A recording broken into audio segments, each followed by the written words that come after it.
We here. Intro, man. That's live.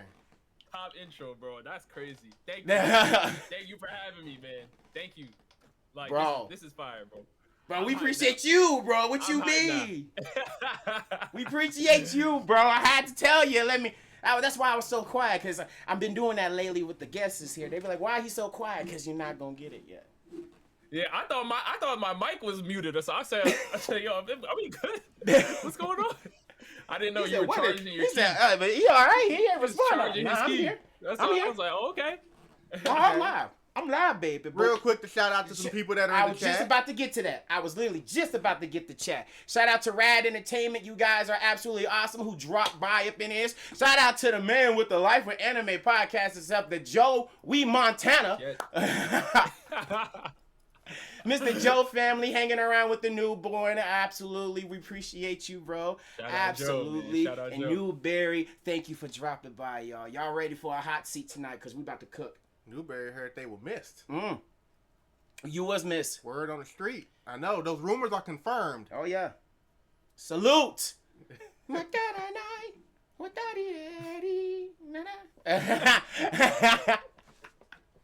How you feeling, bro? How you feeling? Man, I'm feeling great, bro. I'm feeling great. This is a long time coming since Momo. You know what I mean? Yes. So I'm ready. Ready. We gonna get into that later on today. Boy, what a time. That was a great moment. Man, I actually said that. We had a conversation about that. Actually, you know what? Let's get the Momo right now, because this is pre-show Panther. Yes. All right, sure. Let's go for it. Jump down to memory lane. Y'all, what I tell y'all, MomoCon was one of the littest vibes that we we had a conversation after this. Like I said, after all of the years that we ever had, I still put this year MomoCon still at the top because of the interaction that I had with you guys. Because when we first came down to the city and stuff, and then we all met each other at the Trap Sushi kickback party, and it was just funny how every podcaster was just popping up from each and every direction of the city, and I'm just like, oh shit, wow, it's weird. I'm not used to this. But hi, how's everybody doing? How's everybody? You look nice. You look good, brother. You look buff. How you doing? You feel me? It was just so nice and a good interaction to let us know that I know we out here still doing our own thing, but it's great to know that we all still represent and that we all still have the time to show support to one another when we always have the chance to see it. I love that. That part. I love the vibe. Absolutely. I love that when it came to MomoCon. Yeah. Definitely going back next year, man. Momo's the vibe, always. Always. Tradition? Yes, we go every year, so we'll definitely be there. Yeah, it's very close to DreamCon now, so it's like... See, very close, like the word.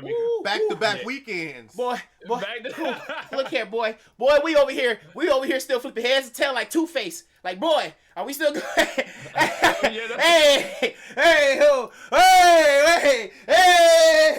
wait a minute. Y'all, you know what? and it managed to ruffle a lot of feathers, because a lot of people do love MomoCon, but at the same time, they do love to support DreamCon. But the fact that DreamCon not only moved up back to something everyone else loves, but then they also did their first ticket drop literally, 5 minutes after New York? After DreamCon ended. By the way, did y'all get y'all DreamCon tickets? Hey! Sheesh, I ain't get mine yet, man. Boy! I loved him to death, but when I heard that mug was still going, I said, ooh. I said, okay. The drop is sold out now. Yeah, good.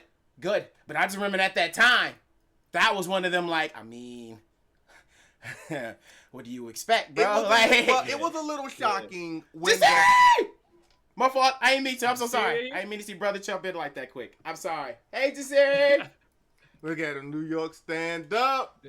Indeed. Yeah. Hey, now you saying that, but you weren't here last week when Jasiri was saying you ain't from the real New York. Oh. Damn. Oh, wow. I maybe should have said Damn. Did you just do that? Damn. Yo. What?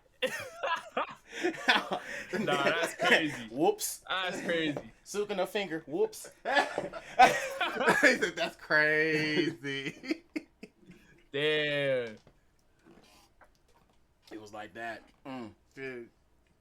But no, look, NC, look, NY NYC. NYC. That's No, hold on a second. I'm Rob, right around anything you want to say about that? I'm right around the corner, dog. I'm right around the corner. Like, I'm not that far off. You know what I mean? Like, I'm not in the city, but I'm in the city. You feel me? Like, that's all it really is. Hey, what? Hold on, wait. First I was like, then I thought about it. I said, nah, you ain't finna give me this time. Nah. So, listen, I'm from, so I'm like a hour out from the city, but I mean, it's still like, you're right there, though. That's, you know what I'm saying? You're right there. So I see city people all the time. I'm going into the city all the time. I'm like, you know what I mean? I'm right there. You know what I'm saying? So what Rob is saying is, Rob is saying right he outside too. So you got to include. I'm down the road. You know what I mean? That's all. I'm down the road. From around the way ain't the same thing. Yo, Jasir said, stop explaining you good, bro. But he the one put the gun out. That's, well, actually. I mean, look, you can put this on me right now. You had Suk in the and finger. I'm not about to allow y'all to attack me with things like that. One Piece is real. Hey, thank you for follow. Yeah, Joe. Dr. What my username is.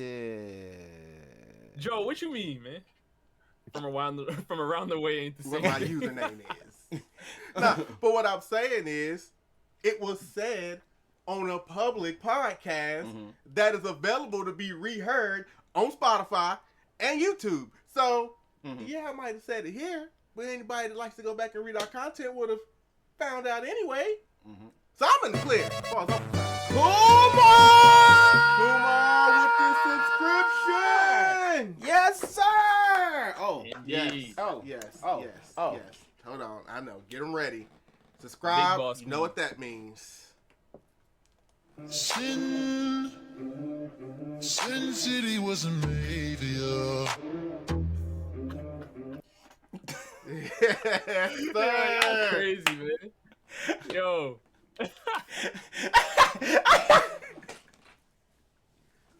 Nah, thank you so much, Kumar. That's our guy right there. Yeah. Appreciate you dropping Kumar, by. absolutely. Kumar, man. Absolutely.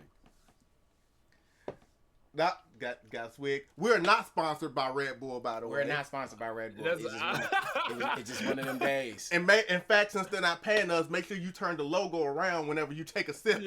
But it makes it look weird. Then I gotta, bro. Hey, I give us some of this. You better. Hey, yo. Okay, hold on. The One Piece is real. Hey, Radiant, thank you so much for the follow. Low here. Shout out Low.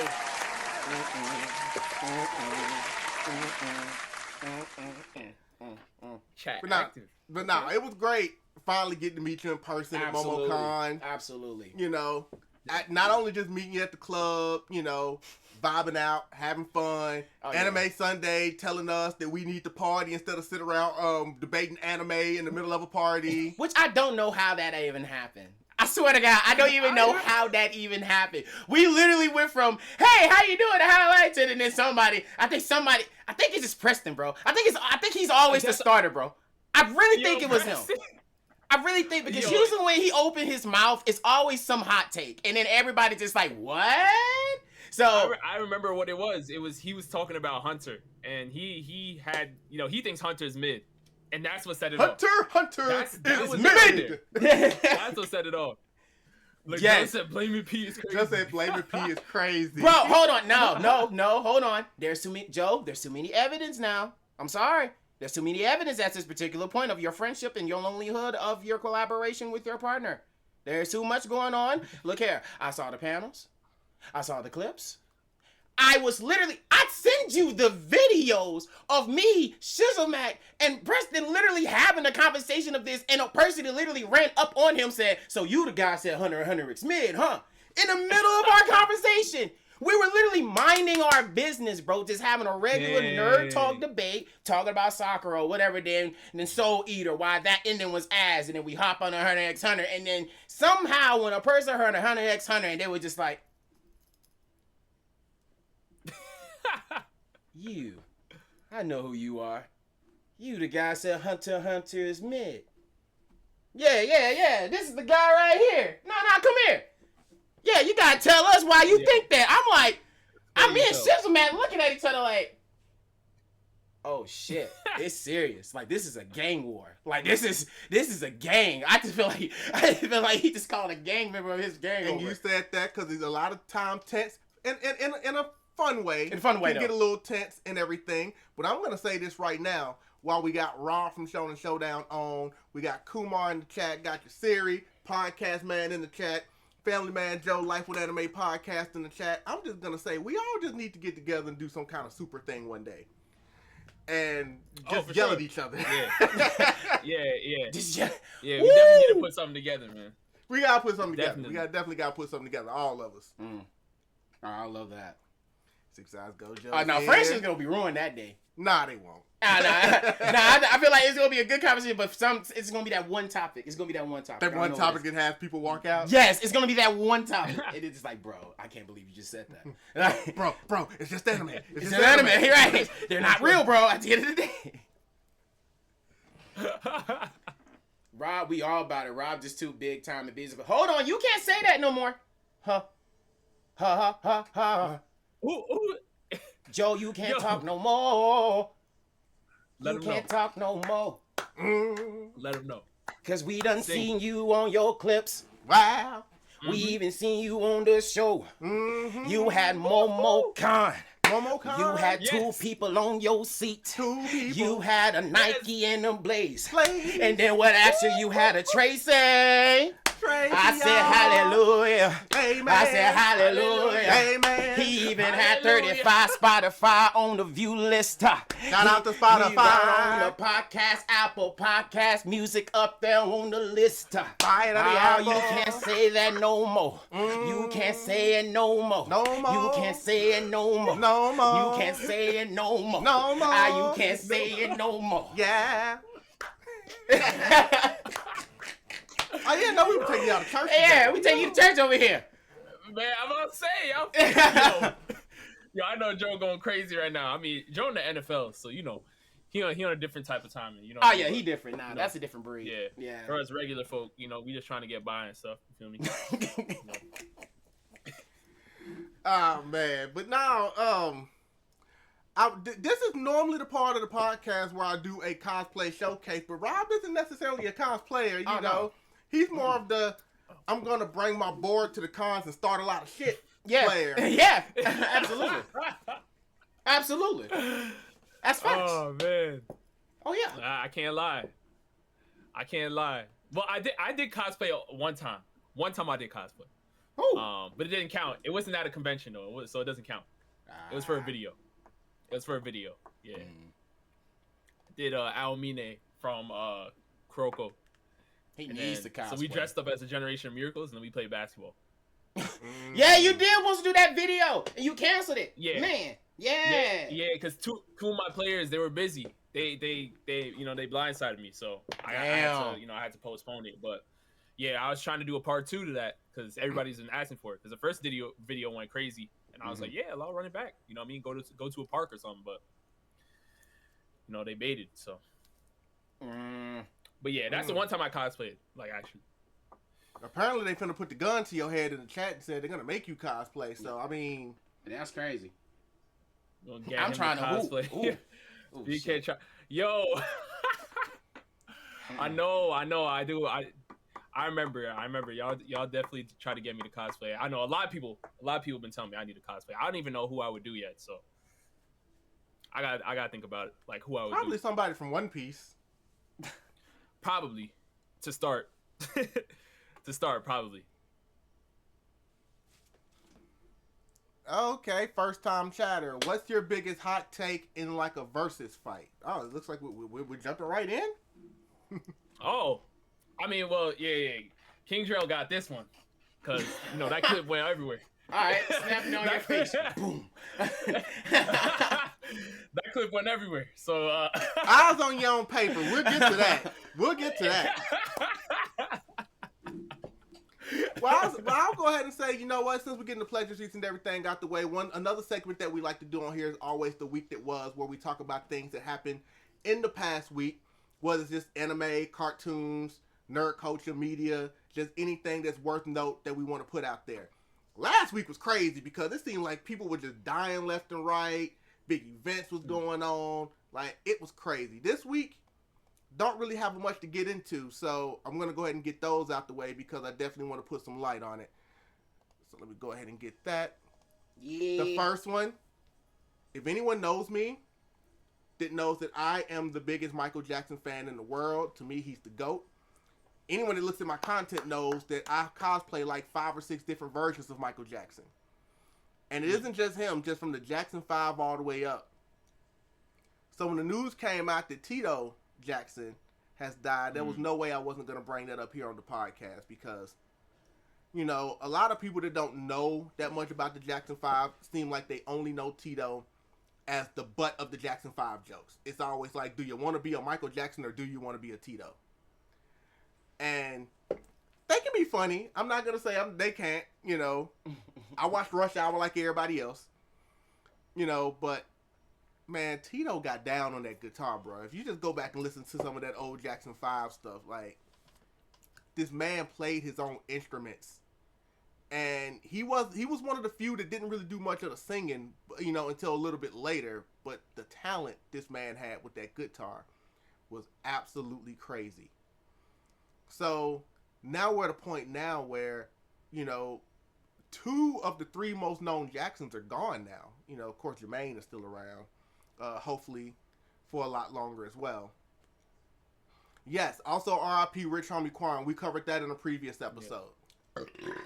There it is. So sorry. Excuse me. Nah, you're fine. I knew it was going to come, especially with all that Red Bull you were drinking. But no, definitely rest in peace to Tito Jackson. Yeah, absolutely. Part of a legendary Jackson family, legendary musical family. And at this rate, with Michael being gone, with Joe being gone, with Tito being gone, Catherine's in her 90s, and I'm now convinced she's going to survive everybody. Because she's in her 90s, and she's just still going, you know, hopefully for several more years, because you got to protect the queen. She gave birth to a lot of famous people, from Michael to Janet to all of them. Right. Go ahead and get this up, because I don't know why that went away. The only other really thing of note is that history has been made, or is about to be made. And that is that for the very first time on the Hollywood Walk of Fame, a fictional character is getting their name on the Hollywood Walk of Fame. Batman is getting a star. Wow. I did not hear about this. Wow. Yes, news broke a few days ago. The first fictional character to get their name on the Hollywood Walk of Fame. That is huge, especially for a community like us in the nerd community, comic books and all of that. Batman's my favorite hero, so, you know, you're not going to get any arguments for me if they were going to say who's the first hero that should get their own star, if anyone would. I would have been first in line saying Batman should go first, so. Yeah. Now that's fire. I did not know about that. That's crazy. I'm not gonna lie. I'm just shocked. I'm just shocked. Look, Batman means that much to the world, man. All right, so give me Peter Parker. All right, I want Peter Parker next. While we playing? Nah, stop playing with me. Give me Peter Parker. Since we want to play that game, give me Peter Parker. Somebody has to be first. Somebody give me some Peter Parker up in this joint. You feel me? I don't care about anybody else. Superman. We've been here for a hot minute. We've been surviving. We've been jumping. We gave us trilogies. We've been multiversing. Now we gave it to Miles. Put my spider on there. Put it there. If we're playing this game, boom. And you want to be real petty? Put the bunny on there. Why? I ain't say Looney Tunes. I don't want the whole. Put the bunny. No. It's different. Put the bunny on there. No, Bugs Bunny would definitely deserve a star. And Tom and Jerry. Put them both on there. Yeah, I said it. See, you see how this already opens up a conversation for this stuff? I said, oh, so we playing this game now? Nah. Throw them all on there. What you mean? We had too many iconics. Yeah. Stop playing with me. Just want to play this game. fictionals get Hall of Fames. Then they gonna throw SpongeBob on there. Look, here's the thing about that. I knew somebody was gonna say this. I'm not saying, and we said it last week, and we say it all the time. SpongeBob may be the most quoted cartoon of all time. Mm-hmm. Facts. If not the most quoted. It probably is. Yeah. It ain't the greatest though. It was perfect from 1999 to 2004. Season 1 to 3. Yeah. Then it just fell off. Yeah. It was like this, and it was just like it tried season 4, but then 5 it just went. SpongeBob is one of them characters where, you know, like in football, when the committee sits around, they start discussing who's gonna go on the Hall of Fame, first ballot, second ballot. If SpongeBob's name come up, there's gonna be a conversation whether he's gonna be first ballot or second ballot. A conversation could be made about first ballot for SpongeBob, second ballot definitely. With a conversation that could be made for first ballot. But when it comes to first ballot, a cartoon getting a star, nobody can go on there before that rabbit and that mouse. Or that mouse. Yeah, what you mean? Yeah, what you mean? What you mean? The rabbit or mouse? Absolutely. Ooh. Yeah. Yeah. Yeah, they don't have any buzz about that. Yeah, no, I was gonna go. I mean, yeah, you can probably say that ugly that not the Bugs Bunny rabbit, but there's the Oswald rabbit. I mean, he was there, but he's not like an iconic. You feel what I'm saying? There's a difference between that. He was one of the few cartoons that started all. Oswald was first, but he wasn't the iconic one. The mouse took it and steered the boat away. But the thing is, you know? SpongeBob's iconic too now. Like in that same popularity, aspect. Like people, because like even when you talk about like Cartoon Network, Nickelodeon, and Disney Channel, right? Like Nickelodeon, like the face of Nickelodeon is SpongeBob. Facts. Like, and Nickelodeon has some crazy shows. Like you got Fairly Odd Parents, Danny Phantom, like all them. Whatever. Like SpongeBob was still the face. You know what I'm saying? So it's like I feel like you could still kind of throw SpongeBob in there because as you guys said, like everybody knows the SpongeBob quote. Everybody. Like you know what I'm saying? Everybody that was kids from that time frame you gave Drell knows SpongeBob. Facts. You know, so it's like it's tough. I mean, SpongeBob, even though I love it, it's in my, I'll probably put in my top 5 cartoons, but it's not my favorite cartoon of all time, but like I just know how popular it is, you know what I mean? No, SpongeBob is the face of a generation. Absolutely. Like that's never gonna be denied. Yeah. But right. Then we got to start talking about all generations of all time. Just like we said, SpongeBob is super, super quoted to the current generation. But I can tell you from experience, as a person in my 30s, like from me and up in the 40s, 50s, I know I personally can quote full Bugs Bunny cartoons. Like to say that those things are not quotable as well. Like Looney Tunes has a lot of quotables that have just been left out in the scene. Yeah. And again, I'm not saying that SpongeBob would not get a star.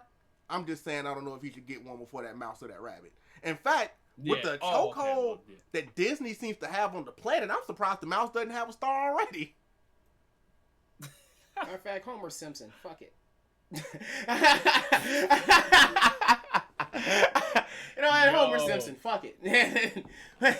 I know we got awards already. A bigger argument would be made that Bart would go before Homer. Even though as much as I love Homer and he was my favorite character. I can see why.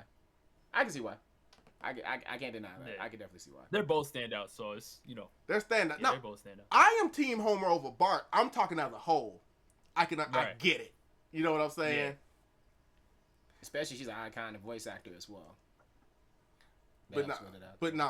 This news with Batman opens up so many conversations. First of all, it's probably pissed some people off too, because everybody makes everything into a hot take. Of course. We literally had Gojo in the chat talking about so Superman gets nothing. Goddamn right. Fuck that goddamn Man of Steel bastard. He could fucking fall in a glitch and fucking roll over. Don't really fucking care about a Man of Steel. Ooh. I don't care about that. You want to feel like that? Watch Invincible. Can he be Goku? Hey, look. Here's the only thing that I ever have to say about Superman Clark Kent. Hey, who am I?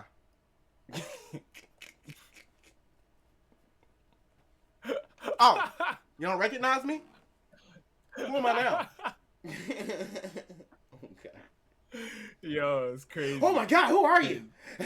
What would Clark Kent do if anyone recommended contact lenses to him? He's done. Cooked. That's it. It's over with. He'd have to get colored contact lenses so he can say his eyes are different colors. See, that ain't me.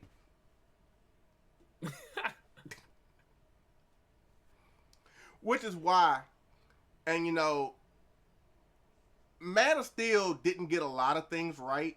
You know, it's not my favorite Superman movie. Superman's not my favorite hero at all. But, Yeah, me you neither. know, one of the things it did get right, like, not Man of Steel, but Superman, like, when he went up to her and she got close to him and immediately recognized that it was Clark, I was like, thank you! Because you could just look at this man's face. You Right. are on that hard, right? You have not let that go. You are on it. Yeah. Listen. Because you don't understand. At least, and here's where we get into the whole DC Marvel thing, right? Because see, in Marvel, Oh shit. a lot of their heroes, people know who they are. You know, it's like not a lot of them have their secret identities. Everybody knows who Iron Man is. Everybody knows, you know, a lot of people know who the Hulk is. Everybody knows who the Fantastic Four is. You know, everybody knows who Captain America is. Like, people know for the most part, not all, but people know for the most part who their heroes are. Not Spider-Man. Spider-Man's apparently a different breed. But in a lot of their stuff, you know who they are, so it doesn't even become a problem. Now, I get in the realm of superheroes, it's the whole, you gotta conceal yourself because you don't want enemies coming after your friends and family. That's fine. But that's why Batman wears a mask and disguises his voice. Superman runs gel in his hair and takes off his glasses.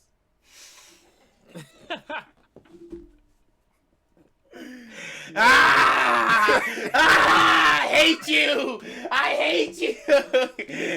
I hate you. Oh, I love it. I feel it. I feel it. I feel the passion. I feel the passion. Oh boy, I feel it. I feel it. Look. He can also be defeated with a rock, but I don't know if we need to have that conversation right now.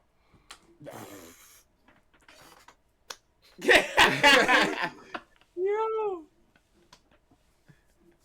Superman is suave. Man, it's wild. Well, he needs to be suave because I don't think anybody wants to see Superman in a suit. It's like, hey, Superman, you would look good with these glasses on. See if you look intelligent. Oh, wait, you look familiar. I can't put my finger on it. Look. Oh, shit. Look, the people in Metropolis are just stupid, okay? As long as you can live under the guise that the people of Metropolis are dumb, I can get on board with Superman Clark Kent. I mean, they gotta be dumb. I mean, look at the thing. Lois Lane will do anything to get a story. I ain't saving her. For Princess Peach. I ain't saving her. Oh, That woman will climb through the window. That woman will climb through the window of the enemy's hideout. Mm-hmm. If it means trying to get a good story to find out what they up to. Don't save her.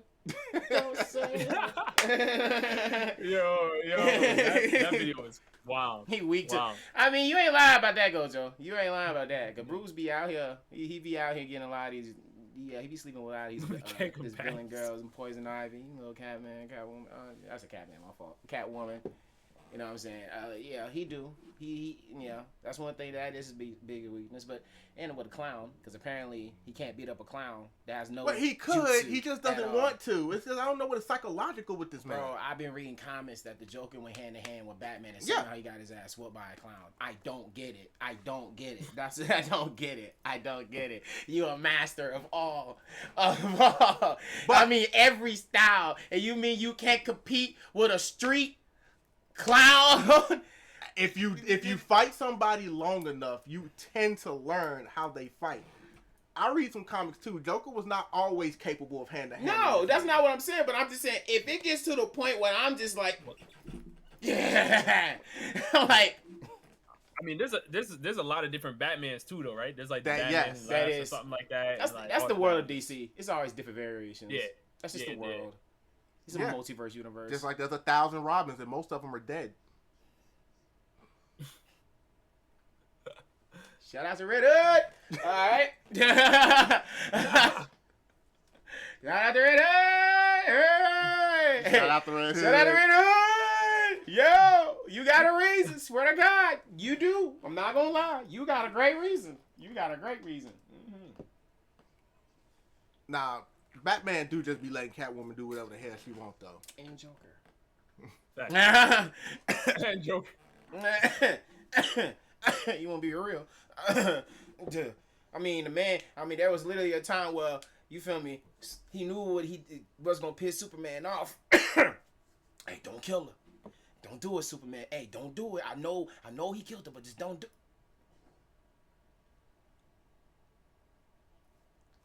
You want to keep playing with this clown game? So that's what we doing. We just gonna keep playing with the clown game. That man beat up. He done did the R word. He done a lot of things over and over, and the only result is putting him back into the asylum. And now he just killed somebody that I love the most. And you just expect me just to sit here and not do anything? Yeah, but that's Joker's mind game though. Like Joker would probably be satisfied with dying so long as it was the Batman's hands, because then he could say that Batman actually went against this rule. Yeah, but ain't Batman the one who killed him? At that moment, different multiverse. Superman went, ah! That man said, I know Batman's killed plenty of people, but people don't want to have that oh conversation. yeah, we don't want to have that either. conversation. No, we don't want to have that conversation. But no. No, but shout out to you, Batman, for having a walk in the Hall of Fame. Shout out to you, the community. Salute to everybody. You feel me? All the nerds, we on there. Now, One Piece, we next. We on there. We on there in a second. Oh yeah, we in there. We on there. We touching everywhere. Well, before we get to One Piece, I do want to turn back the clock a little bit on Mr. Rob here, because we've seen everything we do. He isn't just a person that goes in with a tier list Absolutely. and just pisses people off. He also has his anime, his skits, his series, on his pages, on his YouTube. Shout out Shonen Showdown on YouTube if you guys aren't following him already. But we always want to try to get to the beginning of anybody. So what got you into content creation, and what made you want to get out and start doing everything in the first place? So I mean, I always used to love making videos. Growing up, I used to do highlight reels of basketball clips of my myself and my teammates. You know what I mean? And I used to just always I grew up on watching YouTube, right? So came to a point where I was trying to figure out whether I wanted to come into the YouTube space and do basketball content or do anime content. And I was kind of, at a fork in the road. And when I was looking at the basketball community, a lot of the stuff that I wanted to bring and basically innovate was already done. It already was completed. But at the time I started, anime YouTube, that was around 2018. Like a lot of the stuff I wanted to do, it hasn't been done before. So I was like, oh, okay, like I have more room to be creative here, versus in the basketball community, like there's less room to be creative.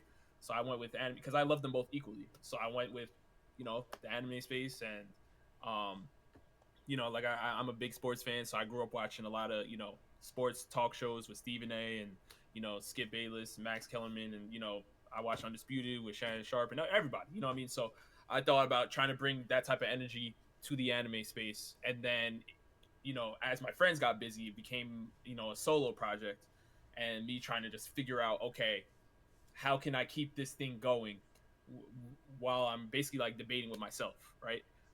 So that's when I started doing like skits. I started doing article reviews. Like I would go over like CBR articles, and a lot of my community, they would send me different articles to look at, and then I started doing my own lists and just finding different things to cover. But I always wanted to try to do some new stuff, right? And that's kind of like where, stuff started to pick up, and then that transformed into, IRL tier lists at cons and, all these other different things. Okay. And now I can definitely see the trajectory to where you were going. It definitely stuck to me when you said you used to watch, things like First Take and Undisputed and stuff like that, because they were the ones that hit the scene with hot take media, as people like to say. So, you know, although there's some journalists out there that say they ruined the journalism business with hot take media and how that's taken over and everything, but we'll get to that a little bit later. You know, so yeah, then to bring everything out, so it's like, because people flock, like people love to argue about anime, like they just really do. You know, that's why it's like anytime anybody has a tier list at this point, it's like people are on it. And I'm not a fool to the fact that even if you go look at videos on YouTube, on Instagram, you know, TikTok, wherever, debate videos are the ones that do get the most traction. They are the ones that get a lot of engagement. They are the ones that, because people like to fight. Yeah. Well, you know what it is? I think it's really what I realize is a lot of people, you know, they enjoy when their voice is like actually heard, you know, and making content with, you know, people and allowing their voice to be heard, and like their voice actually matters, you know. Like when I'm doing an IRL tier list, it's like if you make a move on that board, like that's something that either is going to stay there until the end of the video, or somebody's going to have to use their move to correct yours, right? So it's like your vote like actually matters into the entire thing, you know, versus like, you know, if you're just on a comment section and saying like, hey, I think this, and then, you know, it just kind of goes out into nothingness, you know what I mean? Like you're actually in it, you know, you're involved in it. And I love trying to do more interactive stuff. Like I was thankful to DreamCon too, because I was able to do another panel this year, and it was like an interactive like gaming type thing, and I basically like put together like a field day of, you know, fans of different series of new gen anime, and the top 3 would be the official big 3 for the new gen.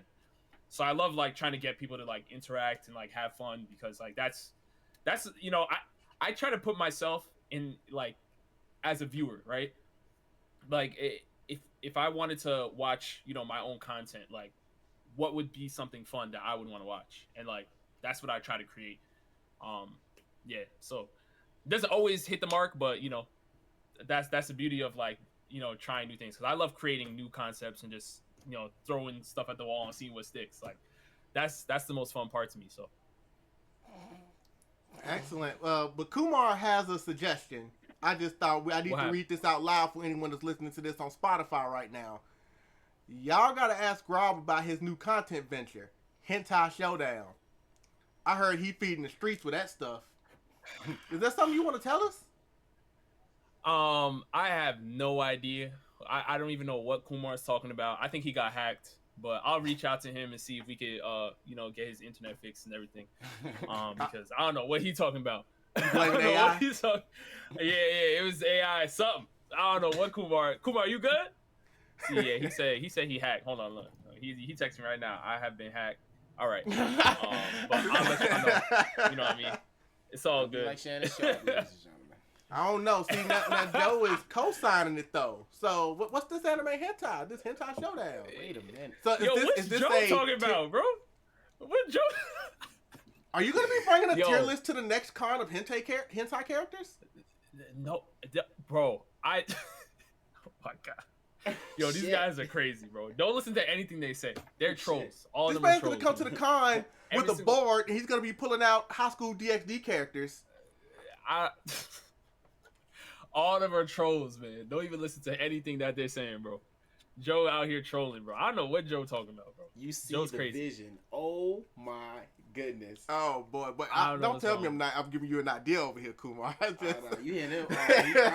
He calling you Night Eye right now. No, the light bulb might be going over his head at this moment. Night Eye is crazy. Night Eye right now. That's what he basically saying. Man. Man, saying the future. Hey. Content going crazy. Yeah. Kumar, you hold that down, man. Kumar, hold that. Let him hold that down. He got. Oh no! Then that's gonna be nighttime. Kumar trying to get me kicked off. Oh no! Trying to get me kicked off. I don't think people want to do nighttime panels. I mean, we usually go to after parties, so it'll be hard to go to his party then because his panel will probably have to be at like 11 o'clock at night. With a guard at the door, getting your ID before you even walk in. Oh yeah, y'all talking about Kumar's panel? Who panel? Yo. Oh yeah, shit! see, look, Kumar out here brainstorming, so he must got something coming up. Dude, You know, trying to technically, see, figure here's out. the thing. Kumar says rank these waifus. Technically, we've actually done rank these waifus before on this podcast before a year ago. That was way back though. I know, and that was back when TikTok would act crazy sometimes. A bad glitch happened, and it ended up losing that whole podcast. So it is not archived anywhere, which is crazy that the one time that we spent an entire thing dedicated to waifus, that one just goes missing, and it's just lost media now. Right. I was going to war. Man. I don't care what you're talking Nah, about. we'll do it again sometime. I was But, going you to know. war. Hey, you ain't for disrespect these waifu. Nah, man. Nah. We'll do it again sometime. With just the right opportunity and the right Nah. guest. What Kumar wants to come back on, maybe we'll have to do waifus when he comes back. Absolutely. Oh, Kumar. Yeah, look Hey. at Look at. I'm gonna wait to see what he said, man. Yeah, lock in. Yeah. He said, hey, yeah. You know more than me. Yeah. Shoot. What we doing? What we doing? You shot what? You know. I mean, look, the podcast is real after hours over here at this point. The podcast is really real. What you mean? But no, but like I was saying about your content, because like you said, a lot of people get into like hot take stuff. So, wait, you know what? We haven't done this in a while. No, we have not. I think you need to give him to disclaimer. You have not. That's one thing you have not done in a minute. Absolutely. Push the button. You know what? I think I may have closed it. Well, reopen it and push the button. Because that's the warning disclaimer. What's going on? Podcast is real?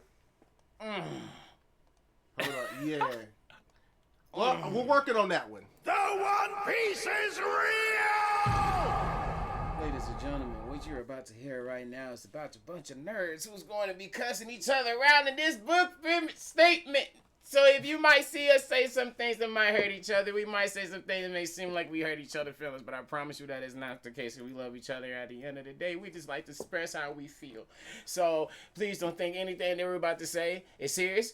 We're not exposing or indicting or giving you any personal information. So these are expressions. Viewer discretion has been advised. Although some people might already feel some type of way about stuff I said about Superman already tonight. But you know what? That's okay. Let's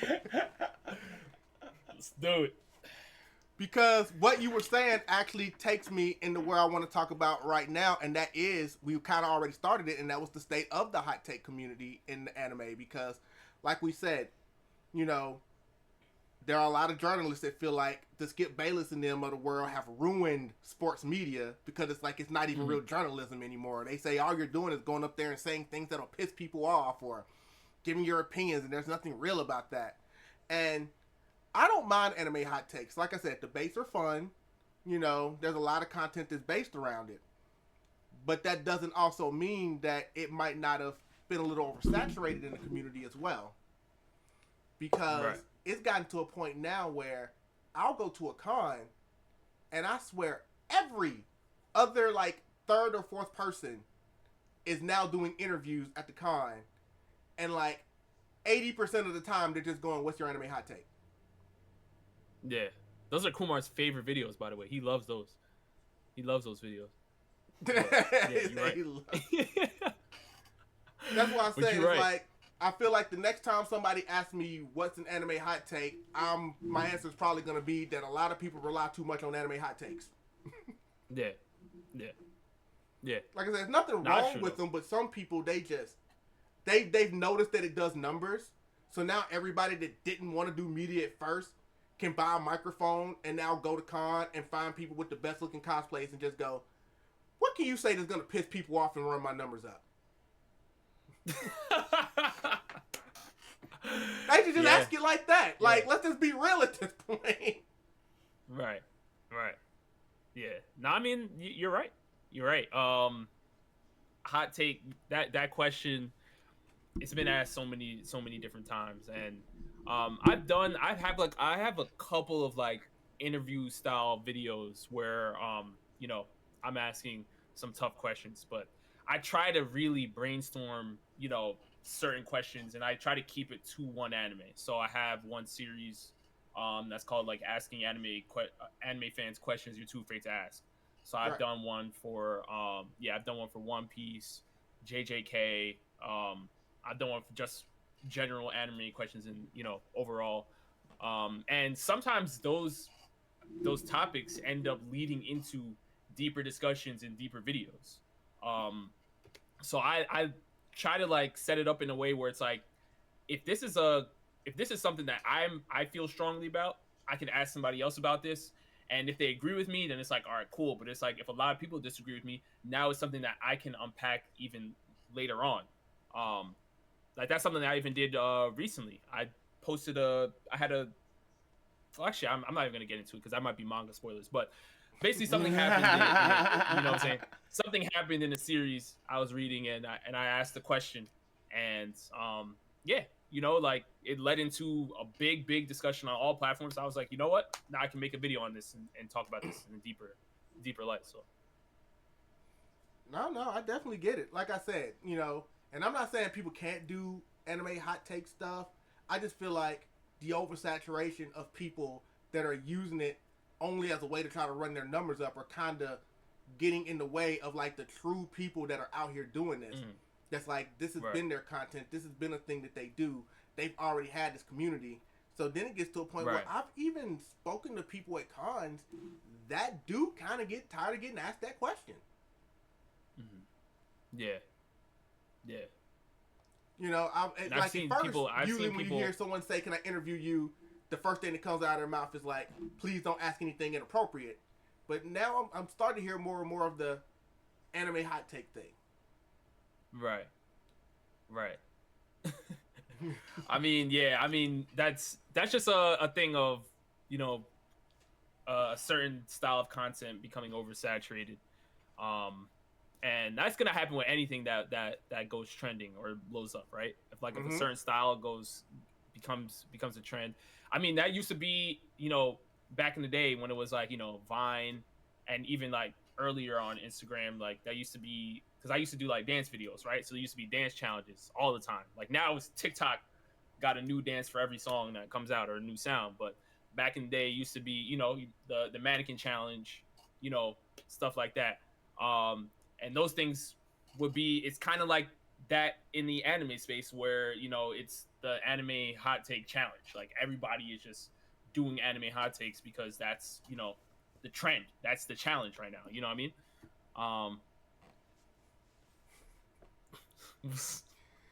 Kumar said Rob swear he don't dance anymore, but we saw him at LAN party. Yo, Kumar, what's we Kumar? have footage of you at LAN party. That's what I'm saying, Kumar. That's what I was. Yo, Kumar be acting like, I can't, bro. I mean, I got him for Kumar act like he's not a. I got look here.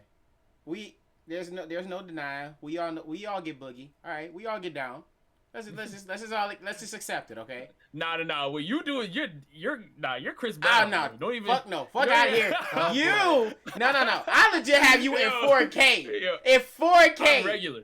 Going crazy in New York at LAN party, bro. I wasn't expecting you to move like that. That man literally hit it with the whole footwork on it. I'm like, wait, he done the whole dance routine and shit. I said, wait a minute, this man out here really getting it. I was like, wait a minute, he danced better than me. Whoa, wait a minute, that man getting down.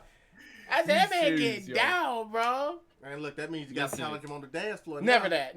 No. I thought you got served. Nah, I had a wonderful time, bro. I had a wonderful time. Yeah. When it came to LAN party, that was a wonderful time. Yeah, because that was one of everything. Like I said, Kumar. One thing I'm mad about it because I only got a little bit, because that's when the DJ just switched it up on us immediately, because we know how DJs are when it comes to dance parties and shit. Well, Kumar just basically called you an android because he says you have an unlimited energy bar. Bullshit. In New York, was the first. No, we're not gonna do that. No. Facts. They were not there for cramp day. No, I ain't even talking about cramp day. I'm still talking about this year MomoCon, because remember, after the kickback party, y'all saw how I was. I was up. It was up. Everybody was up. And Rob was too. He came in looking all smooth. Glover already called him out. Oh, yeah, no. Yeah, I said Rob, that was getting, yeah, absolutely.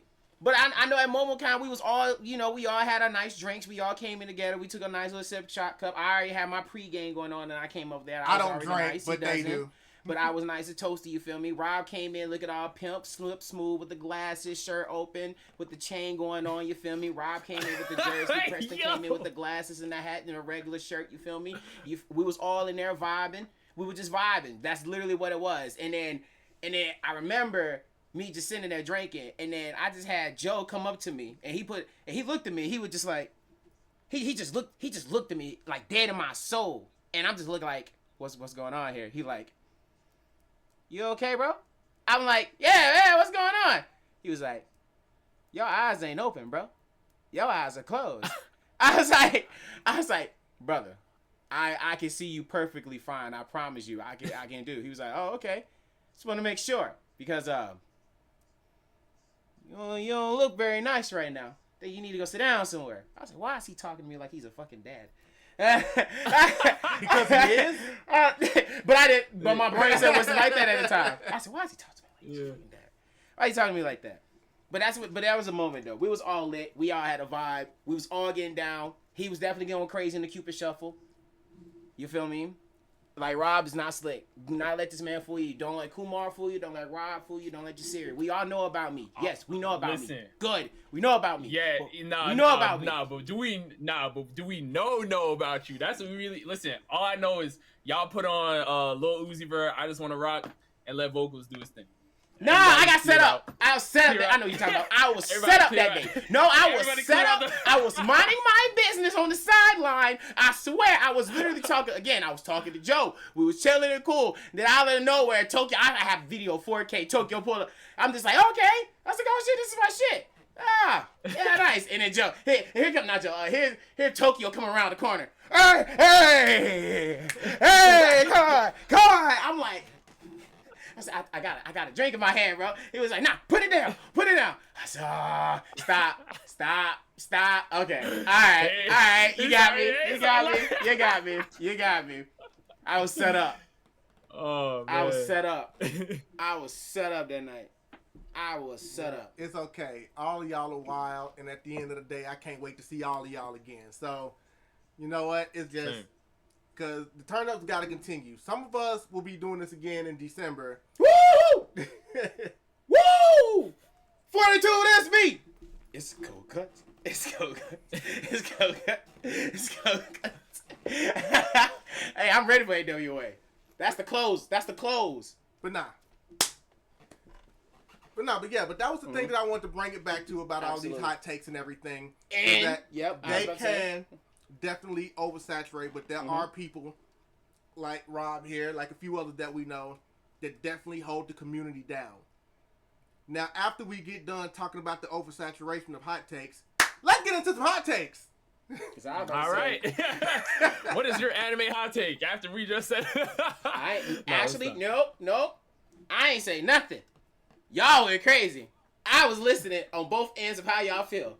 I was like, that's nice. I like both of y'all perspective. That's great. That's very nice and unique of you. Because I have nothing to say about that topic. Because I couldn't say nothing because you know why? Because I literally asked the freaking Life Anime podcast about their hot take. I'm like, I can't say shit. I can't say shit. I literally can't say shit. What do you want me to say? Nothing at all. Good. It doesn't matter because he's already hinted at it earlier in this podcast because he has a video that's going around and has done some numbers, and a lot of people had some opinions to say, and unfortunately, it involves me. Yeah, absolutely. Stand 10 toes down. We took over that day. Oh, absolutely. Man. We took over. Man, oh man. Y'all, I still say y'all was some punks. Y'all was some punks. Man, that video. Y'all was some punks this day. We even talked to the beautiful princess to New York about this. I ran up on her about it. Absolutely. We had to. I know. Again, shout out Rena Goddess, but this would be the third week in a row that we brought her name up. So by Beetlejuice rules, that means she has to pop up now. Hey. Get her on here. For sure. That invitation will always be there. But for anybody that might have been living under a rock, there was a big Luffy Sailor Moon thing that I said on a tier list at MomoCon, and it doesn't even have to be his videos. Even on some of my other videos, people ran up in there. You're the guy that said that thing about Sailor Moon and Luffy. I was like, oh my god. Yo, that's crazy. You running on my other videos arguing with me? Yeah. Yo, wow. That's crazy. You ain't got no choice. You ain't got no choice. No, I don't. Look here, y'all. I'm gonna say this. Don't let this man fool you. Don't let this man fool you. He loves it when y'all bring it up to him. I swear he does. Don't let this man fool you at all. This man will say anything he wants, but I guarantee you, this man will be sitting here smiling while you're talking to him and just like, you activated my trap card. Stupid, that doesn't what happened. So that's why I'm like, y'all just don't know. He says this, but he's actually loving it. Because he want to see he want to see what you're going to say. He got to see your response, but just make sure it's the right response. Because if it's a good one, you get a pat on the back. But 80% of the time, he's literally hitting you with the Yu-Gi-Oh! He got the one with the eye. The eye. I forgot what his name in Yu-Gi-Oh, but he got the eye one. That's the Millennium Puzzle he got. Absolutely. Yeah. Yes. That's what he Max has. Million Pegasus. So please don't let this man fool you. Okay, so apparently I'm just out here tricking people. Don't let. Now, with that being said, one of the things that Rob gets the benefit from when he's behind the board in all his videos, there's a lot of people arguing, there's a lot of people debating, and his thing is the reactions that he gives. He's like, oh. Yo, because for the most part, I mean, I try not to sway anybody's opinion, but like sometimes I'm like, I don't know about that one. You know what I mean? I try to be like, hey, I don't know about that one either. You know what I mean? But I get it. It's tough. It's tough. And I love that for you. But this is the podcast. It's real. So I got to ask you, Rob, how do you feel about Sailor Moon versus Luffy? Ooh, this is what we doing. Okay.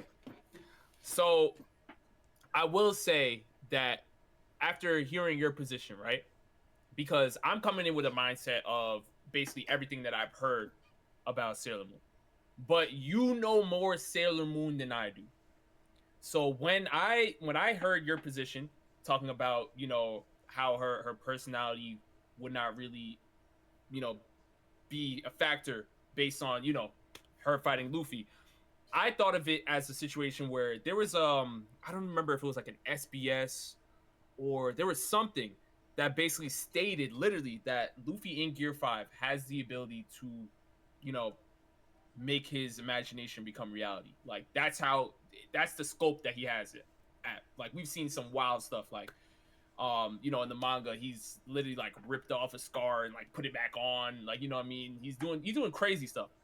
So with that being said, right, I think from an AP standpoint, Sailor Moon definitely scales much higher than Luffy and the One Piece verse, right?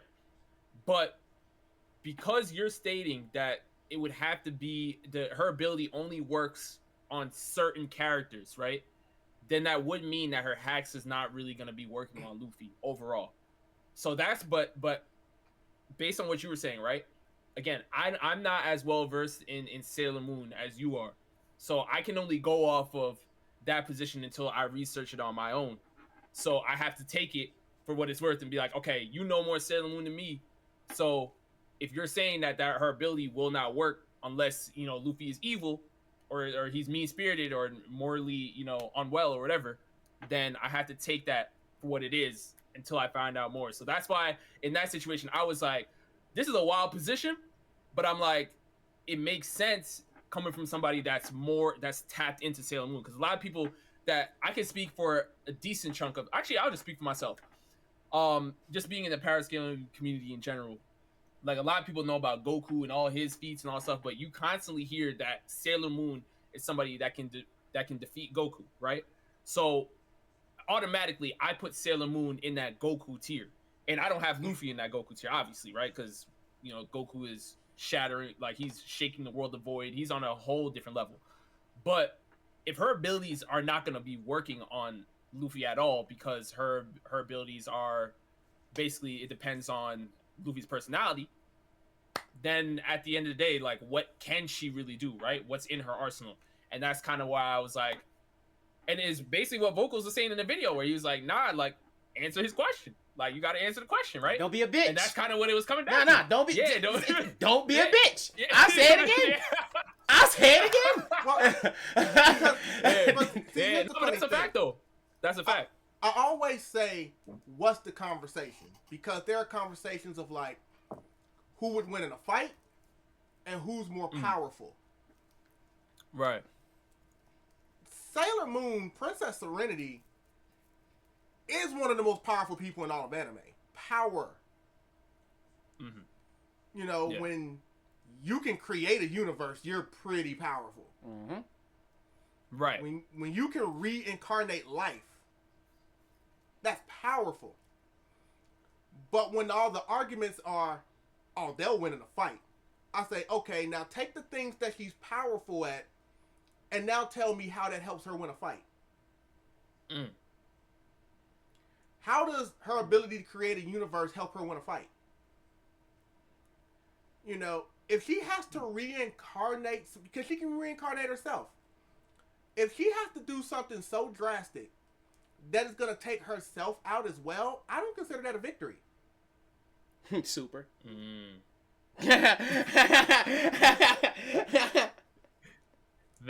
That's super. Man. Facts though. So, you know, just like with his favorite anime, Fairy Tail, that's all about the power of friendship. Don't do that. Don't do that. Dang. Don't. We go in there. Don't you pull my string today. Don't you pull my string today. He can't stand Fairy Tail. Don't you pull my string. We're not there. We here. Stay here. Okay. But the comparison I'm making is Sailor Moon's abilities are about the power of love. Mm-hmm. That is what her abilities are based off of. Yes, her tiara can destroy enemies, but that's also a base 1 move. I go off the base of, she stopped using that tiara after early on in the series or manga because she knows she's now going up against people that it's not going to work on anymore. So if she's fighting more powerful people that the tiara's not going to really work on anymore, do you really think it's going to do anything to Luffy? Who's a god? Okay, hold on. Okay, since we go in there, okay? Let me be the comments. But what about her other form? You talking about Princess Serenity, Neo Queen Serenity? Yes, because her powerful is so it's like her powerful scales are so out of this world. It's powerful, it's magnificent. There's nothing Luffy can do about it with somebody that big with a different form. Like, yeah, she reincarnates over there, but her other form is a universe buster. Well, yeah, a lot of people use a lot of big words, just like Kayla was. But what was the one thing I asked when everybody kept saying Luffy can't beat magic? The one question I asked that nobody could answer, I said, okay, what does her magic do? That was good. Yeah, I remember. I love that. I remember. I said, hey, I looked up, I said, come on, no, don't y'all act like this now. Y'all had a lot to say. But when he asked you the question, all I saw was silence. See, because the problem is, a lot of people that argue on behalf of Sailor Moon have never fully watched Sailor Moon. And they just go off of what YouTubers say in their videos, who are just opinionated people just like we are. You know, and what they hear in debate circles, who again are just opinionated people just like we are. That's why I started it by saying, can someone debate with me who didn't just get their information off the internet? In other words, can someone who has actually watched Sailor Moon or read the manga please come at me, please? Because if you're just going to go off of what you've read on other people's stuff that hasn't been fully verified on whether you think that's either true or not the full stuff, that you're going to need to come fight me, because you're going to need all your arsenal in your tank if you're going to come fight me, because that's not going to work. So that's why I broke down. Let me tell you what her magic does. Creating universes doesn't help you in a fight. Reincarnation doesn't help you in battle. Her base 1 tiara is not strong enough to handle Luffy. She can do, I like to call it a Liu Kang kick, but she can do like a flying kick, sometimes a double kick. It can be pretty strong. She doesn't do it very often because she would rather just use the power of love. Not going to be strong enough to take down Luffy. Her main power is her silver crystal. The silver crystal that's basically like an infinity stone in the Sailor Moon world. It can do a lot of things. You know, it has a lot of power, but its main thing is, and the whole basis of the Sailor Moon series past like season 1, is that people are being corrupted by their evil.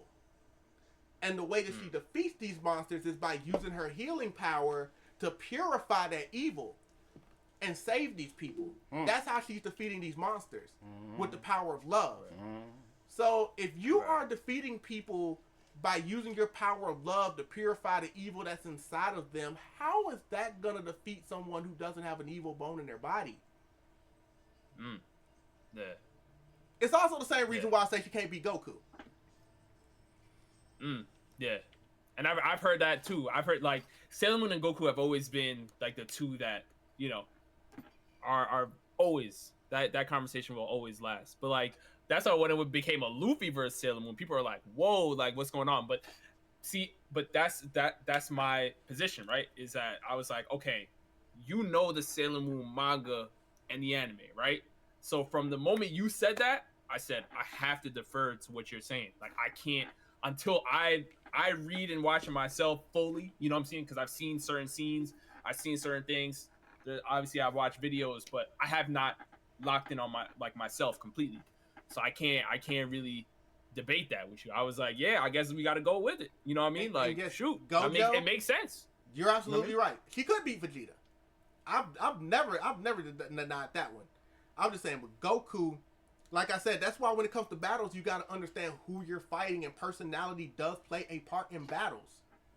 If you're fighting a person that doesn't have an actual evil thing inside of them to tap into, and your power is purifying evil and love, then it's not even really that compatible of a fight.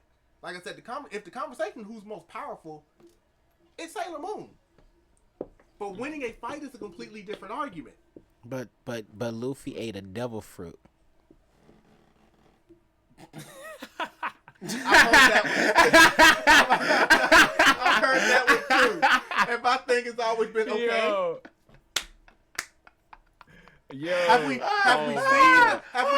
the moment yet? And I know we try not to bring manga into this because a lot of people don't read the manga. We like to respect the fact that there are no manga readers. But I've not seen a spot in the manga where this devil fruit has turned him into some kind of evil being. Now, if that ever turns up in the manga at some point, where he ends up getting corrupted and turned evil, we can come back and have a different conversation. But as of the 19th of September, 2024, that doesn't stand. My only problem, like, I don't mind. And if somebody can find some evidence that can challenge me, I actually enjoy that. My problem is everybody keeps coming with the same, but she can destroy universes. That's all anyone ever says. Universal, it's like, give me something else. That's not detail. Them Gear 5 eyes look pretty evil. Hey, that's animation. Yo. You better stop that. Nah, they gotta make him look nice. And after that, he looked pure great. Stop it. And then everyone's always like, oh, she's got the power to destroy the universe. And then I always bring up to them that she has never once destroyed a universe in that entire story. Yeah. See, but that's just the power scaling thing, right? That's the power she's created scaling thing. a universe, therefore she must know how to destroy one. Destroy one. Right. That's what Yep. Exactly. But like I said, the story has not dictated that she has. So if I've never seen her do it before, how can I bring it into an argument?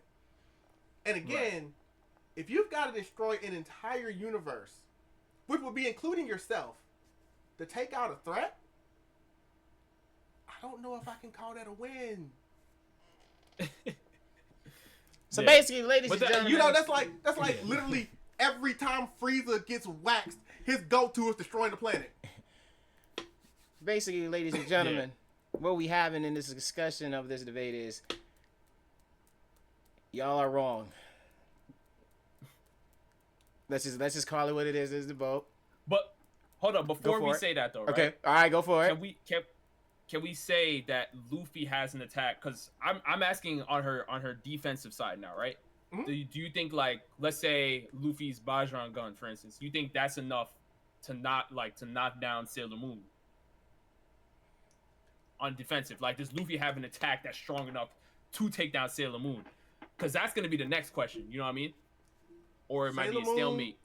Is powerful at a lot of things. I've also heard people try to bring in her being able to manipulate time, but that's Sailor Pluto, and I need people to get that right. She still relies on Pluto to guard the Temple of Time. So we need to get that out the way too. You know, and even if she could control time, I'm pretty sure Luffy has dealt with people that could do that anyway. But when it comes to her being able to hit Sailor Moon, Sailor Moon doesn't really engage in hand-to-hand combat. All of her abilities are in her crystal, yes, and her magic. I've always, and I know people get mad about it, I've always said when it comes to throwing knees up, she wouldn't beat anybody in this chat.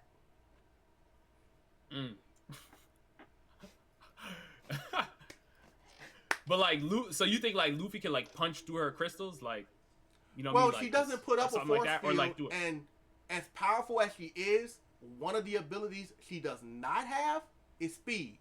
She is not known as being just super, super fast. Okay. So, as long as, especially in Gear 5, you know, that's why I made the joke at the end that said he wouldn't even need Gear 5 to do it.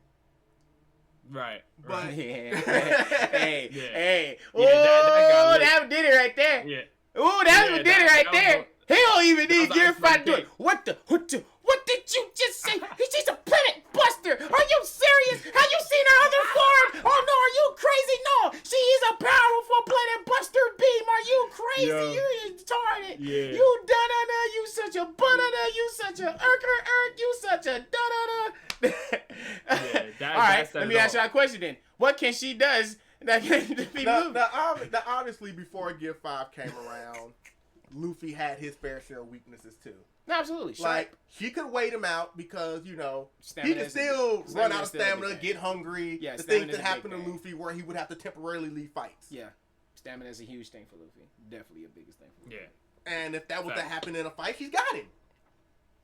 Like, even with just being able to purify, she would, at that point, maybe her tiara would probably work if he's in that state. Square up. Yeah. What's up, bro? Yeah, Joe crazy. What you want to do? What you want to do? Nah, they're gonna ask. Nah, they just gonna be like, this one can do a lot of things to his forehead. What people will probably start doing to me now is because there are now other versions of Sailor Moon that's been re-released, you know, like there's Sailor Moon Crystal and stuff like that. And I can admit I have not read the retellings of Sailor Moon, so maybe they might have added some stuff. I don't know.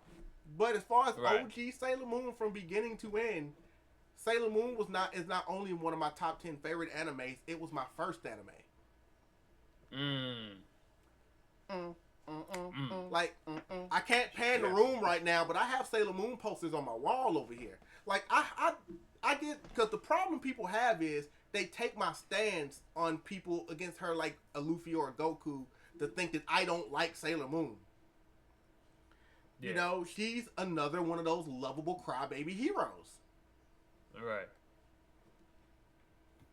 Honestly, you gotta make a video on this, bro. I'm telling you, that would go so crazy. Oh no, that would go too so late. crazy, bro.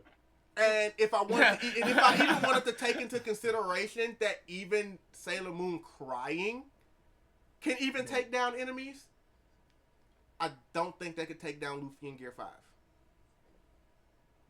Because that's the thing about her crying. She ain't just like the other crybaby heroes. Her crying actually like makes things move, and like it's literally the only reason, you know, she was able to win early on, because she would be too afraid to get in fights even though she knew it was the right thing to do.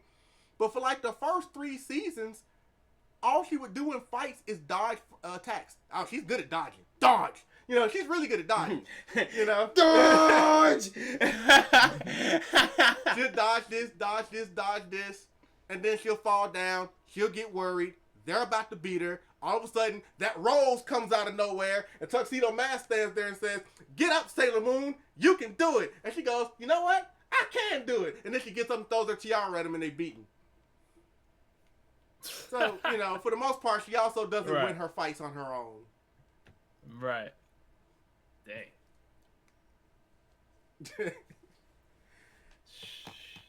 Yes, Tuxedo Mask to the rescue.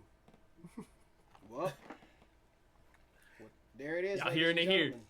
No, I love my Crybaby hero though. I mess with Sailor Moon. Like I said, you know, I love Chibiusa. I love a lot with that series. It's just, and I know it's gonna come up again. You said I should make a video. Look, we've had this debate on the podcast before, and it's actually one of our most popular viewed videos on Instagram of me talking about Luffy, not Luffy, but Goku versus Sailor Moon. Because a lot of people had a lot of things to say then too. Yeah. And they will to the end of time, because there are just these arguments that people are going to have. Like you said, the Goku, Sailor Moon, and what else do the people have? What's the one now? You're the One Piece fan. Mihawk versus Shanks. Yeah, that one will never...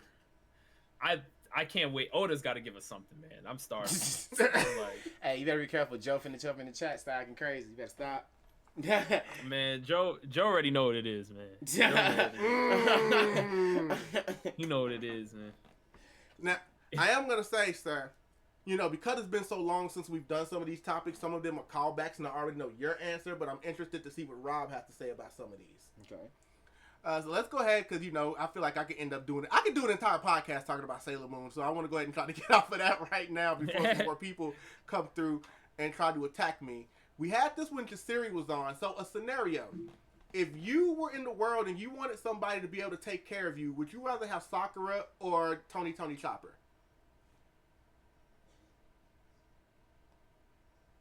Like, I'm sick, or you're just saying I need a healer in general? Like, yes, you're a healer, whether that can just be anything. Hold on 1 second. Thank you so much for the follow. Was it Bond? Salute. Salute. But yes, like, if you were going to go out, whether it's a mission or just on a journey, and you know you wanted somebody to take with you that's like, I need to bring this person so that they can take care of me, would you rather bring Sakura or Chopper?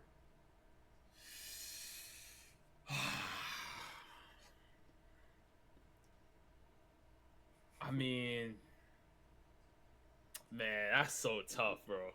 I think Chopper has more knowledge on just healing in general, right? But I also think that like Sakura can heal you, but she could also box. You know what I mean? On a level that's higher than Chopper's, low key. So I guess like Sakura would be the better all around pick, honestly. So I'd probably go with Sakura. And that's just basically you're going just based off her offense? I'm saying both. Like all around. Like even just on the healing side too. Yeah. Even though I think Chopper probably has more, he has a little bit more knowledge. Because, you know, Sakura's is mainly just, you know, chakra healing, regular.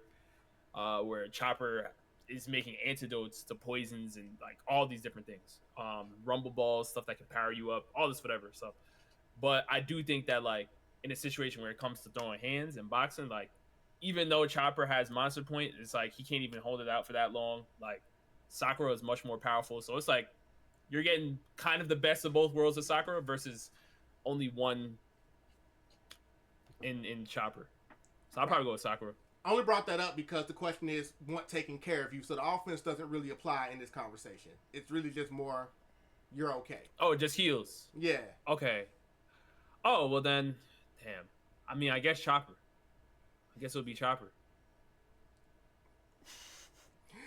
Jasiri, you've answered this question already. In fact, I presented this on an episode last year that you were a guest on before you were officially part of the podcast. Jasiri, I know your answer already. And if you don't, you can always go to the Podcast is Real clips page, whether that's on TikTok or Instagram, and you can find the clip where I asked him this very question. But, sir, you were not on that episode of the podcast because that was during the 1 month span where you were not able to join us because of your job at the time. So we never got your answer. Of what? Who you would want taking care of you. You weren't there that day.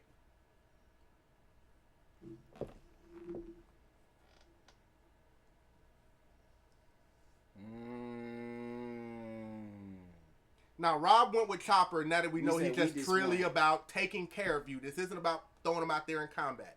Just taking care of you. Yeah. Just taking care of you. Baby mama drama or cotton candy fun. Those are two. That is a really good thing. Wait, so when y'all... Oh, my fault. No. Go for it. No. I may have misunderstood what was going on. Are we talking like? Look here, when he said that, like, my brain went to so many opposite directions. I'm saying, I'm all for one. I got all type of possibilities that routes in my head right now. I think he's trying to turn this into something completely different when he said baby mama drama. That's what I was like. Wait, I was like, wait, you were saying taking care, like that taking care? Yeah, it's like healing and stuff, but then it's just like, I want a ride or die fun, or do I want a person that's gonna get on my nerves, but in a grateful, prayerful way? So it's like I got the best of both worlds. You know what? Honestly, I would pick. You know what the type of person I am? I'll get Chopper. I'll say Chopper. The reason I'll say Chopper is only here the fact that I feel like it'd be more adequate for me, because he actually looks and do more research and he's into the medicine whole aspect and stuff. It does more to train it, but I'm not downgrading Sakura when it comes to the healing factor, because I know her healing process is really great. But I think the power of chakra is basically one of those things of, it can heals a lot, but it doesn't necessarily heal, like, does everything back, like heal everything back. Then you had to use some forbidden juices, like your lifespan, to probably bring somebody else back to life or something like that. But not saying Sakura has done that before, but I just have representation of something like that in the ninja world, in the arts of healings and stuff like that. So, in me, I feel like, and like I said, again, and if I have like a Chopper with me, I feel like I'm gonna have a wonderful time having fun with him. You feel me? He knows, like, you feel me? I feel like if I want to play a game while I'm like sick, get take care of, we'll have fun playing a game. It's like, I feel like it'd be a lot of things like that. Making you feel better in other ways. Like, you feel me? It's like, what do you want to take care of you? It's like sickening and stuff like that. Yeah, cool. But then I look up like, oh, okay, how can I be in a great mental space? I feel like Sakura won't put me in a great mental space. I feel like she'll just be getting on my nerves. Unless you're Sasuke. You see what I'm saying? Unless you're Sasuke. I don't want to get Chia. I'm good. Yeah. I'm good. I'm gonna stick with the fun guy. No, Jasiri actually said Chopper as well, because see, there is a lot of things. Wow, we own Chopper. We know that Sakura was trained by Tsunade. Yeah, like, and we've seen Tsunade completely do surgery on Rock Lee and brought this man back to prominence. Because they do have the ability to do surgery. Sakura stopped Naruto and Sasuke from bleeding to death because their arms were gone.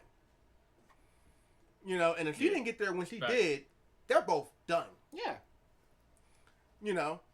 But just because she can go like this and heal that wound doesn't mean Chopper can't get out his kit and do the same thing if he's there fast enough. So with me, it always comes to the thing where it's like understanding Sakura and knowing that, yes, if I get stabbed with something, she can heal that back up. Could Chopper probably do it? Yeah. Now, are there certain holes that could go through me that I don't think Chopper can save? Probably. Like, if there's just a complete hole that goes through here, I would probably rather have Sakura deal with that than Chopper. Not that Chopper probably couldn't get me going. But all her power is in this. Sakura's never been really good and known for making medicine. In fact, we know about her health pills that she tried to make to give Naruto when he was training, them nasty little things that she kept making. Her classic Sakura health pills, whatever the hell those things were. So I just flat out told her those things were nasty because, he don't hold his tongue. He's not capable of holding his tongue. So I would say that both of them would probably be adequate, as we said, which is why it's a tough question as far as if we're wounded, can they take care of me? But what if it isn't a wound? You know what I'm saying? Can Sakura heal me if I catch COVID? Or pneumonia, or a disease? She's not known for whipping up medicines. Chopper, on the other hand, we've seen that he could not know what's wrong with you, and he will figure that shit out. He did it one with the guy when they had a virus. Exactly. That's what I'm saying. Legit had a virus and going on and find an antidote in the middle of that. That is why I would go with Chopper, because if I'm wounded, I think either one of them would work. But if I'm sick, I trust Chopper to be able to figure out what's wrong with me and whip up an antidote and get me back on my feet. Yeah. Not even sense of being can help with poison. No, that's what I'm saying. So yeah. So for me, Chopper gets the edge because of poison or illness. Mm-hmm. But again, Sakura's a good option too. But no, I would just because of that. Sakura would be convenient though, because she would do it faster. But but I'm looking at that aspect. It was like cool, but then I looked at it as you out on the boats and things. You might get scurvy and shit. It's like because Sakura help out with your scurvy. I don't got time for that. I'm good. Chopper, let's go get some cotton candy. Let's get lit up in it, bitch. You were here for this because it was one of our viral videos. Oh, yeah. So I'm asking this. If you were in trouble, who would you want to come save you? Naruto or Luffy? Full disclosure, in our viral video, Ichigo was listed as well. But a lot of people just universally said they would not want Ichigo saving them. That's simple. Because he's either going to get sidetracked or he's going to lose his battle and run away. Man, he ain't going to save you. And how long is it? Or he might not even be trying to come save you. He might just be trying to come run hands with somebody. No, that's what I was about to say. Literally, the Hueco Mundo arc. He didn't try to go save Order Hime. He went to go get round 2. Hey, you really want to say Order Hime? You can save it right now. Go do it. Go do it. Go do it. You ain't gonna do it, huh? Because you want to run hands with me right now. So we've removed Ichigo. So put them paws up, my boy, and put the holification mask on, and run me my horse. Yes, Order Hime didn't mean anything to him at that point. Nothing. Didn't mean nothing to him. Fuck out of here, bro. So we've let it down to these two. So who would you want to come save you if you were in trouble and you needed to be saved? This one makes things trickier now. Because they both got value. I think it's Monkey D. Luffy.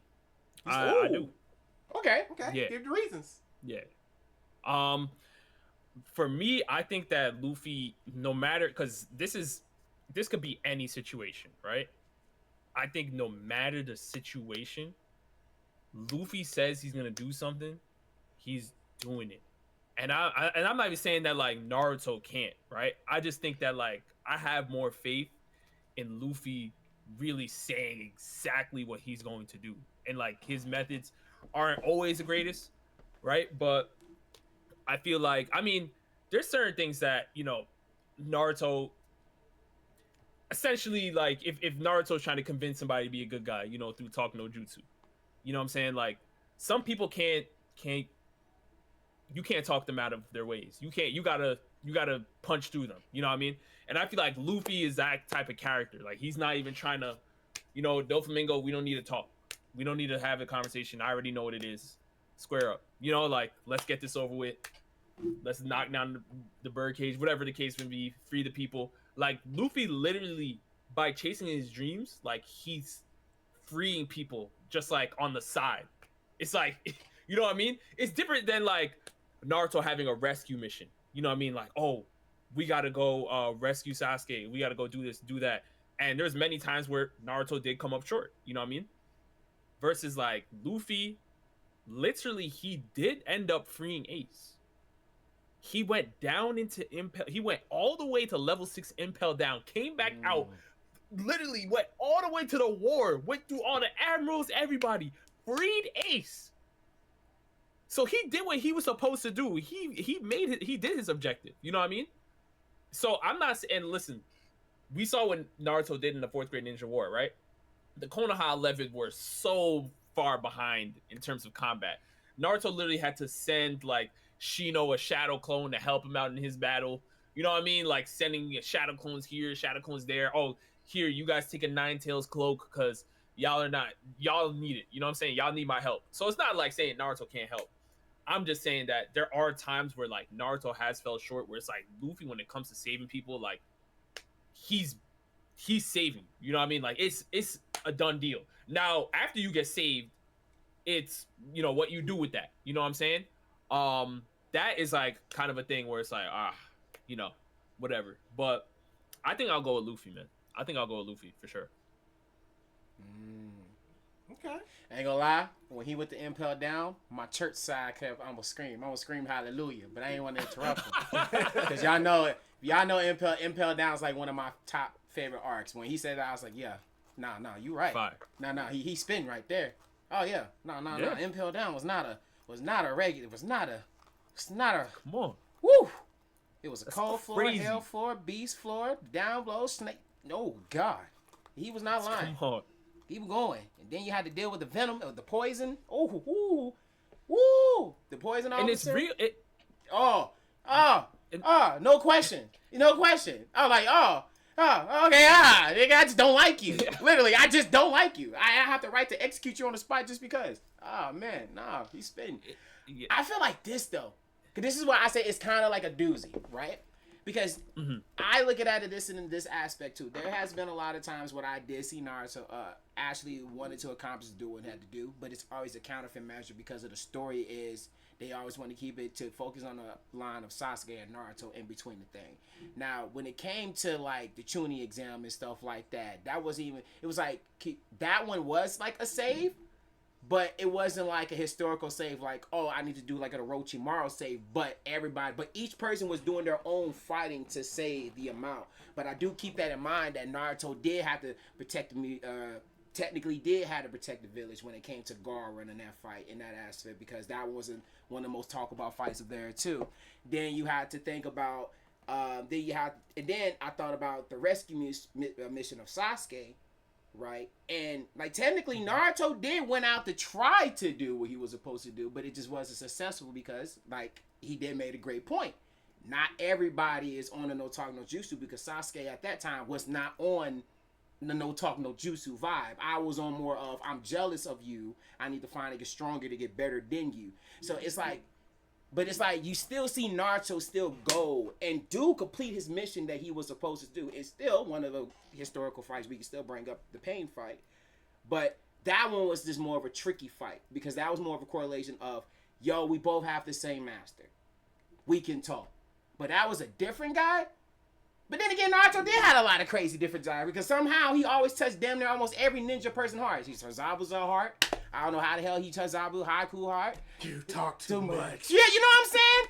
Like that's one thing I can honestly say. Like somehow when he talks to people, he finds some way to talk your heart, and that's one thing about Naruto that keeps people in mind. But I do keep this in mind when it comes to Luffy, and I had this conversation before. I do have to keep this in mind when it comes to Luffy. Luffy ain't leaving until I beat this bastard. I'm really not gonna save you. I'm gonna send you with Usopp and Nami and them, and I'm gonna take care of this guy. But I'm gonna meet you back on the ship later. But I need to kick his ass before I need to go anywhere. Right. That's how Luffy is when it comes to any mission at all. Because it's like comes to a rescue mission, but then he comes sidetracked, be like, nah. Wait a minute. You were the person that was talking shit. Now let me just beat your ass quick. I'm gonna talk to y'all later. I'll meet y'all back at the ship. This man was talking shit to me. I felt his hockey presence. So he actually wants to fight me. So I'm gonna talk to y'all later, right? That's how I see what Luffy is when it comes to rescue mission. And then when it comes to personal friends, of course he would do anything he wants to save and representation. It's just very unpredictable on Naruto's side. It's like he became so obsessed with Sasuke. It became of, I want to rescue you, but I don't want you to help me. But meanwhile, he could damn near save, not save everybody because the Granny Chiyo is the one who saved Gaara. Mm-hmm. You feel what I'm saying? But you couldn't do it without Naruto's help. You see what I'm saying? So it's always one of those things of like, he can do what he's supposed to do, but it's just unfortunate for Naruto in his situation when it comes to people versus Luffy. I'm here, bye, I'm gonna beat your ass, and I'll meet y'all later back at the ship. Cool, break. Simple. Sanji, take care of the people. Not, ayo, who got the treasure ship? Nami, you got this ship? Alright, cool. Chopper, you hang out with them. Jinbei, go to the top 4.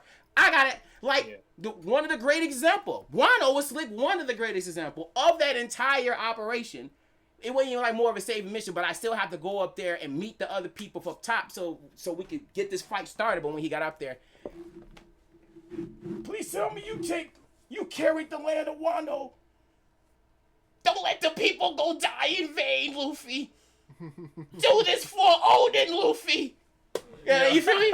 It got to that stage. Yeah. That's when it become like, all right, I'm gonna save y'all. But now I'm not even saved. It ain't even about this. It's about war now. Because Luffy was about to punch an island. Yeah. If y'all want to keep it a band, Luffy was about to punch an island, and Momo would never move that shit. He told him like, you better move it, because I'm finna ram him through this. But I believe in you, though. You can do it. But I'm letting you know. But if you don't, I'm still finna punch the shit out of him through everybody in this shit. Yeah. And he was still full spirit was about to do that. So you gotta keep things in mind when it comes to shit like this. Mm-hmm. But at the end of the day, I still look at Luffy as a more I still say Luffy.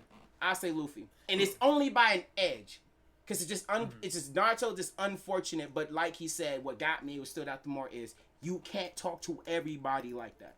That's one thing, and I do keep that in mind. You can't talk to everybody like that. Some people you gotta. Kai don't even wanna talk right now, bro. And he just wanna know, can you kill me? All right, can you kill me right now?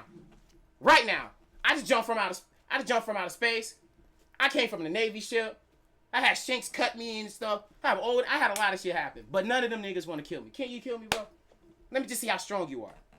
Straight up. But I don't care about that talking shit. Please don't talk to me to death. I don't got time for it. Because I'm just going to get drunk and hit you with my club. Literally. That's Kaido. And it's real. And like, even when we think about it, right? Like, Naruto had tough instances where he had to try to save Sasuke. Yes. And you know, you got to think about it from this perspective, right? If I think about Luffy being in place, if I substitute like Naruto for Luffy in that instance, like, I don't even see a world where Sasuke doesn't come back to the village, because Luffy, even more so than Naruto, sometimes like really truly does not take no for an answer. You know what I'm saying? Like, Luffy had to deal with technically a bunch of Sasuke's on his crew. People that Nami left, Nico Robin left, Sanji left, you know what I'm saying? Usopp left, you know? And every single time, Luffy said, nah, bring you back. You coming back. I don't care what your situation. Oh, Sanji, you got to worry about Big Mom? Okay, bet. We'll take care of that. Why don't you just tell me? You know what I mean? Nami, why don't you tell me about Arlong? You could have just told me. Say what it is. Robin, say you want to live. You want to live? Bet. That's all I need to hear. It's done. Consider it done. Like, that's really what's coming down to. And I feel like even like... Don't skip past Usopp. No, he wouldn't say everybody else, but he didn't go say Usopp. No, he didn't say Usopp. Nah, Usopp wouldn't say that shit. Nah, he didn't say Usopp. Yeah, talk about Usopp. He did not say Usopp. But the thing, well, Usopp left on his own accord, but yeah, I mean, all of them did. But they all but did. you know what I'm saying? Like, they all did on their own accord. But Usopp was more of like, yo, fuck you. I love this shit. My bitch gave me this shit. You think I really leave what my bitch gave me, cuz? Right. Absolutely. That was literally Usopp. I'm not leaving what she gave me. Here, man, I treat the golden man like my family, and I treat it like it's everything. You got it? I'm like, okay. Yeah. Okay. Right. We here. Yeah. So I feel both sides of those. Like, I can't get mad because it's like, I get where Usopp's coming from. Boy, we've been here for a long time. We've been patching and all that stuff, but it's just... He didn't save Usopp. Usopp came crawling back. That to him. No, he did not. But you remember, Luffy wanted to do that. It was Zoro that said, nah. Yeah. You can't just go back and go get Usopp. You better make sure Usopp comes back and apologizes on his hands and feet before he steps foot back on the ship. And he's like, Zoro was like, if you don't do that, I'm leaving. That was also only because Luffy was told that he found out that Usopp wanted to come back. So he already heard, so Usopp's coming back? Had Usopp never expressed interest of, I want to come back, I don't think Luffy goes and gets that man. Probably not. Maybe, damn. I don't know. Because like I said, fighting is different versus I'm finna go do it with my family and I'm finna, like, hold out everything what I said. Because I know family fight, but that wasn't like a regular fight. That was deep. You fought me. That was deep. I am your captain of your crew. You disrespected your captain and then said I'm out. Yes. Yeah. Yes. But see, Sanji did too. But the thing is that absolutely, Sanji, and I agree with that. Yeah. I agree with that. And I said that a lot too. I still hold that accountable. I know. Oh, trust me. I still hold that accountable. Trust me. And I love Sanji. He knows that. Sanji one of my big boys, but I still hold that accountable. I still hold that Right, accountable with his right. neck. But the way how I love it in that aspect was Luffy, because Luffy was like, bro, I could have beat your ass anytime I wanted to. But I'm just letting you know, I'm not the one hurt. You're the one that's hurt. What you mean? You're the one crying in the car right now.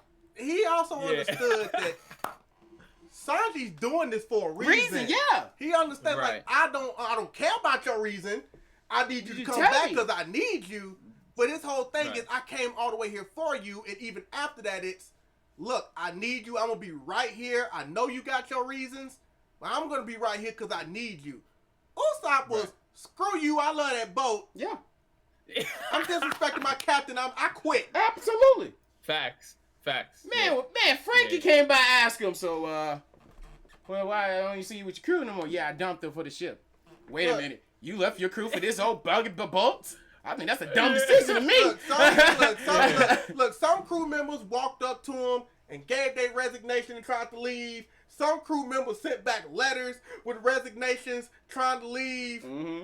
Usopp's the person that said, I quit and starts flipping furniture on his way out. No, he woke up heard, I got the bad news. What did they say? Oh, they can't fix the Golden Mary, so we got to get the new ship.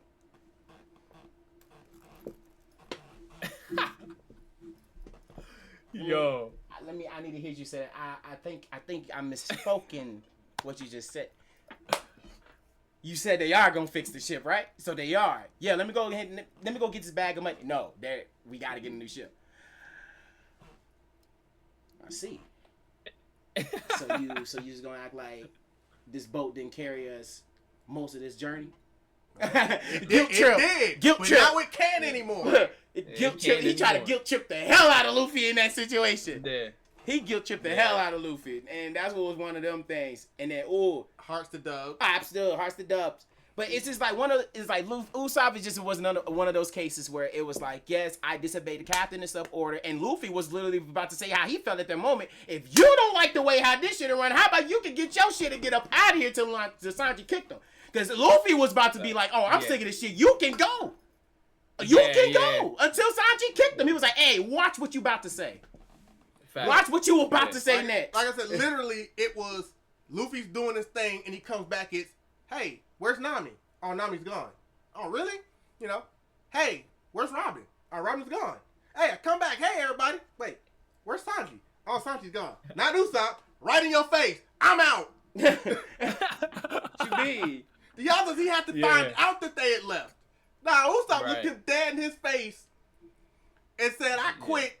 Did everything but flip that man off on the way out. Pussy over everything.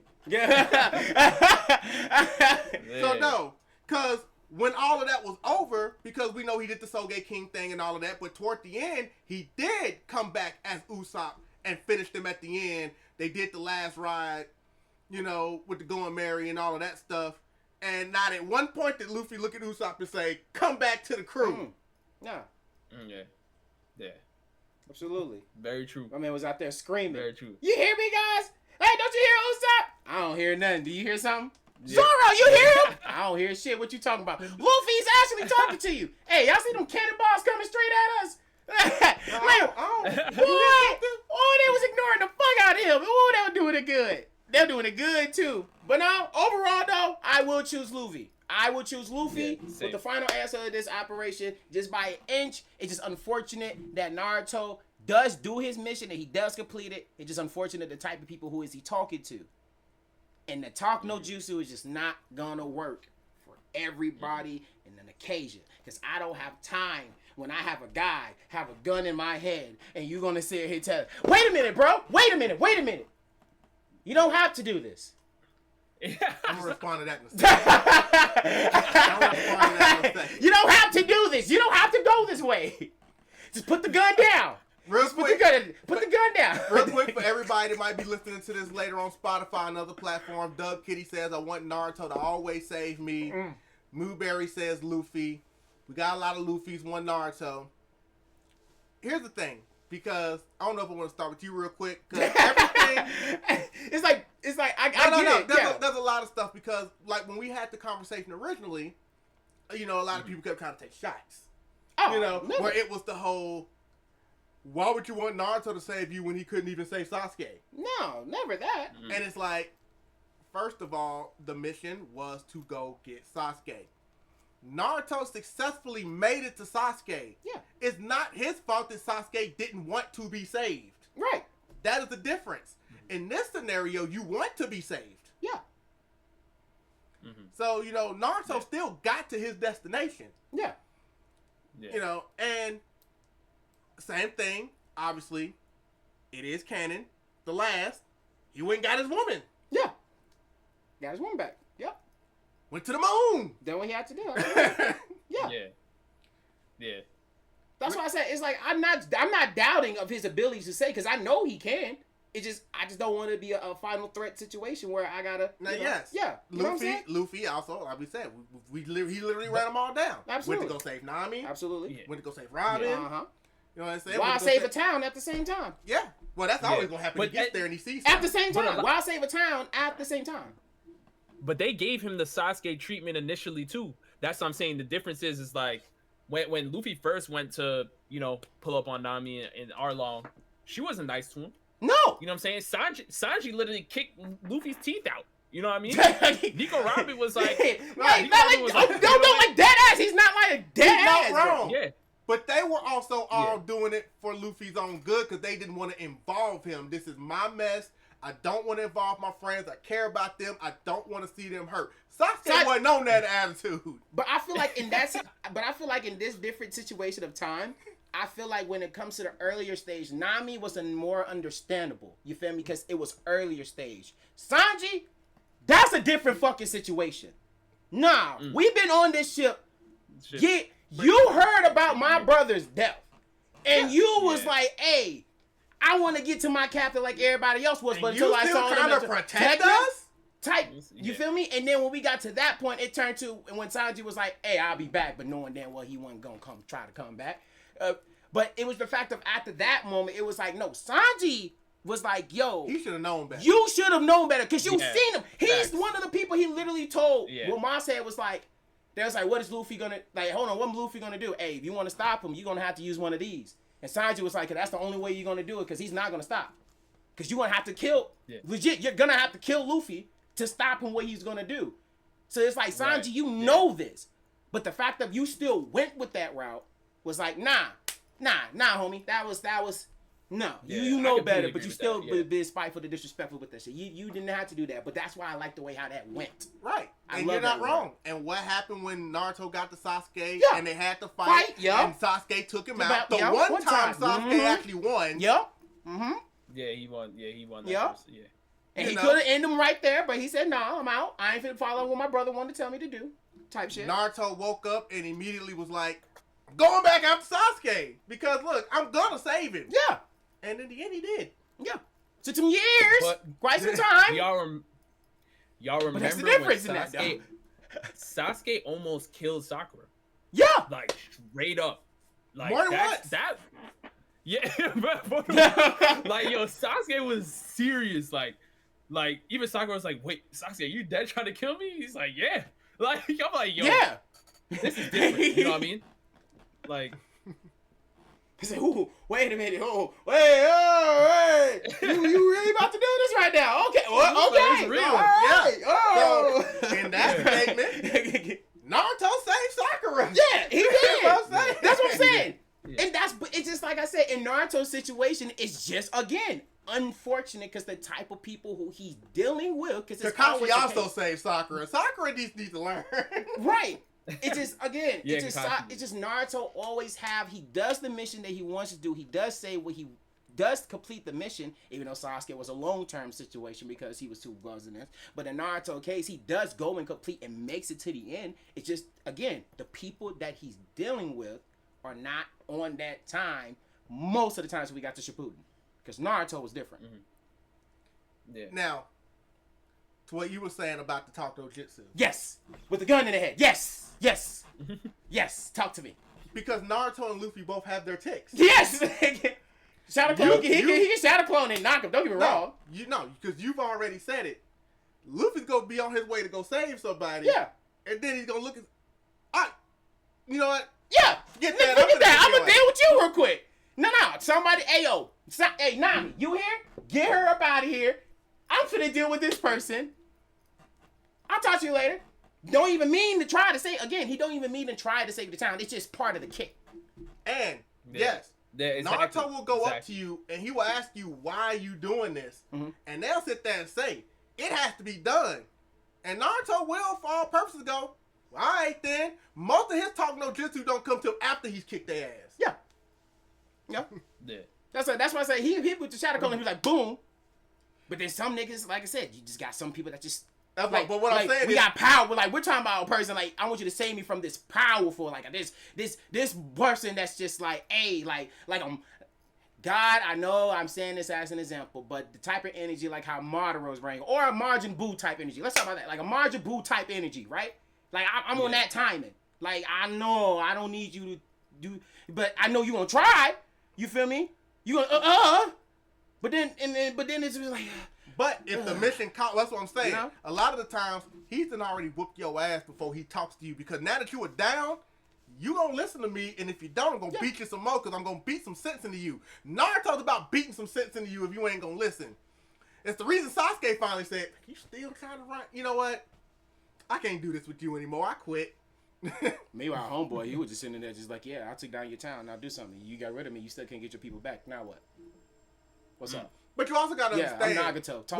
which is why the real reason. I'm sorry, go for it. And even then, like he beats Pain, goes to see him, and is like, before I kill you, I'm gonna let you talk. And your answer better be good. Yeah. If he had given the wrong answer, he'd have been done. Mm-hmm. But then if he had been done, done, but if he had been done, there'd have been no Rene Rebirth, and Kakashi and everybody doesn't come back to life. Yeah. So it's a good thing he handled it the way he did, like a future Hokage should.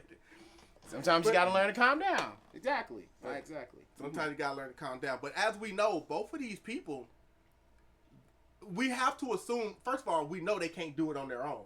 Like, even Luffy in Impaled Down, he couldn't do that by himself. He needed help. No, he says Naruto, he legit says help. it. He literally says it on the ship. Luffy is one of those type of people. If he has to do an infiltration or a base or anything like that, they try to terrorize whatever you want to say. Yeah.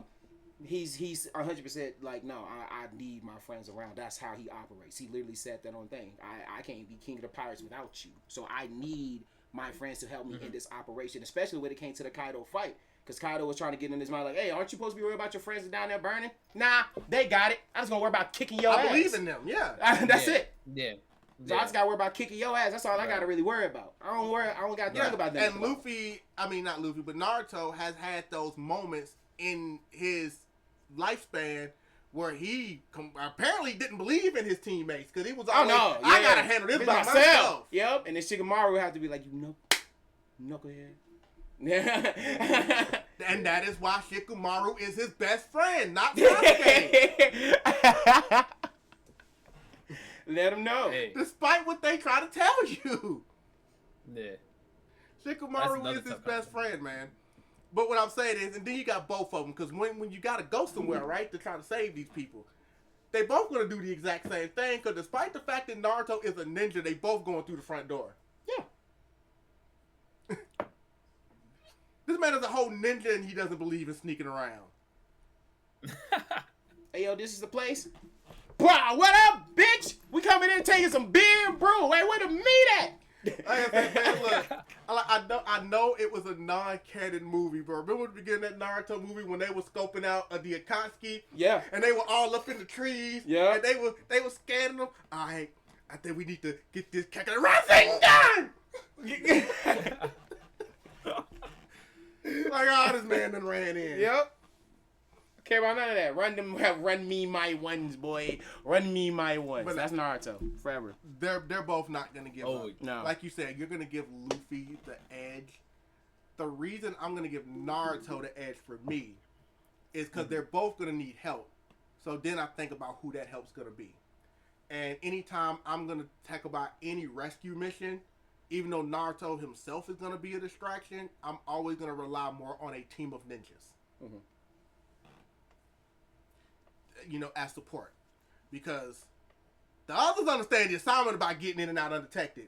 And Naruto has also shown in the past that he has the ability of knowing how to grab somebody and get out of there. Like we said, Luffy, he'll hand you off, and then he ain't leaving until that thing is done. Absolutely. I'm gonna beat your ass, say the entire time while I'm at it. But no, you didn't mean to though. But I'm gonna make sure. Like, yeah, that's just how Luffy works. I agree with that breakdown too. Yeah, you say that.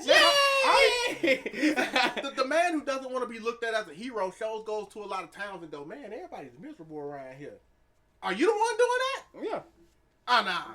But he don't want to be looked at as a hero, though. Nah, not at that point. Because usually I just like bust through the door, eat, and do what I want. Which he was doing. He was doing that a lot. I mean, bring him some food and he's happy. The thing is, they're always happy to bring him some food, which is crazy because that's just Luffy. He's a happy-go-lucky, nice guy. If he sees people that he's learned to care about, which doesn't take very long for him to get attached, in trouble, he's going to help you.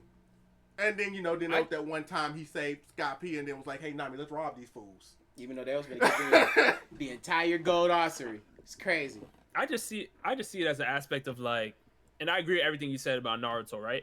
I just think that Luffy is like, I have a little bit more faith in him slightly just because I feel like he's just more stubborn than Naruto is. Like, to the point where I can't picture Luffy telling the village hidden leaves or whatever that I'm going to bring Sasuke back and not coming back with him. Like, Luffy does not take any type of like no for anything. Like, he's not listening to anybody about it. He's like, I'm rescuing you, like, Sasuke, we gonna stay here at this final valley, and I don't care what I have to do, but I'm changing your mind. You know what I mean? Like, and we gotta understand, Luffy said, and this is why I'm saying it, right? We just saw Sanji kick his teeth in, do all this other stuff. He's like, Sanji, I'm not eating another meal until you're back.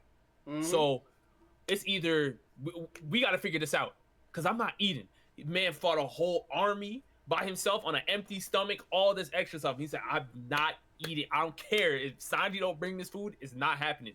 Like, and I just feel like Luffy is like that with pretty much everybody. Like, he's just like, besides that one Usopp situation, because Usopp said, F you. But everybody else is like, yo, I'm trying to like even picture it. Like, if we take Luffy's personality and we bring it to Naruto, we say, Luffy, go save Sasuke that first time, and Luffy says, I'm bringing Sasuke back. There's no way he goes back to Konoha without Sasuke. Like, he had no choice though, because he was knocked out and was taken back to Konoha. Yeah, but like that's what I'm saying. Like, I feel like Luffy is just so crazy. Like, well, I guess it's different because in One Piece there's a power that literally comes from your resolve, your will, and haki, right? Mm-hmm. So it's just like Luffy, because he has such a strong resolve. Like, he's more powerful through his resolve, right? So it's like there's a difference. So I feel like I don't know. I just feel like Luffy would not come back empty-handed. Like, in fact, when Naruto woke up in Konoha without Sasuke, his very next move was about to become a rogue ninja. The man was about to sneak out the village and leave. Right. All of this. Yeah. You know you're never going to be able to be Hokage if you do this. Nah, I need to go. I said I was going to bring him back. I'm finna go bring him back. Like, he's lucky that Kakashi caught them and was like, I was going to go out and do something anyway. You can come with me. That way it's official. Yeah.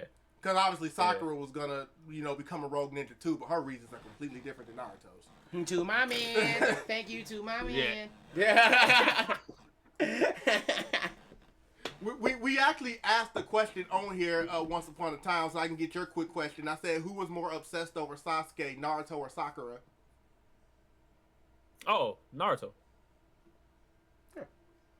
Yeah. Yeah, some people just gave like their weird reasons, but now Naruto was going to keep going and keep going and keep going. Don't get me wrong, Sakura was pretty obsessed. She was about to become a rogue ninja twice. This one was still talking about I want to marry you even after he said, I'm about to kill all 5 of these Kages. Why about to kill you twice? She said, don't kill the Kages, marry me instead. That's basically what she said. Yeah. But it definitely is absolutely. If you don't kill the Kages, you can have all of it. Dude, that's her. Come on, you know you want it. You know you want it. That man said, what? You want want me Literally, to... all Shippuden was Naruto going after Sakura. Like, the whole thing. Man said, what? You want me to put down my pride for you? Bitch, I'm saying. See, that's why I've said, obviously, if I was to compare Naruto to anybody, it would always be to someone else. Because Shippuden was a lot of him, obviously, a lot of training. Naruto did a lot of training in Shippuden.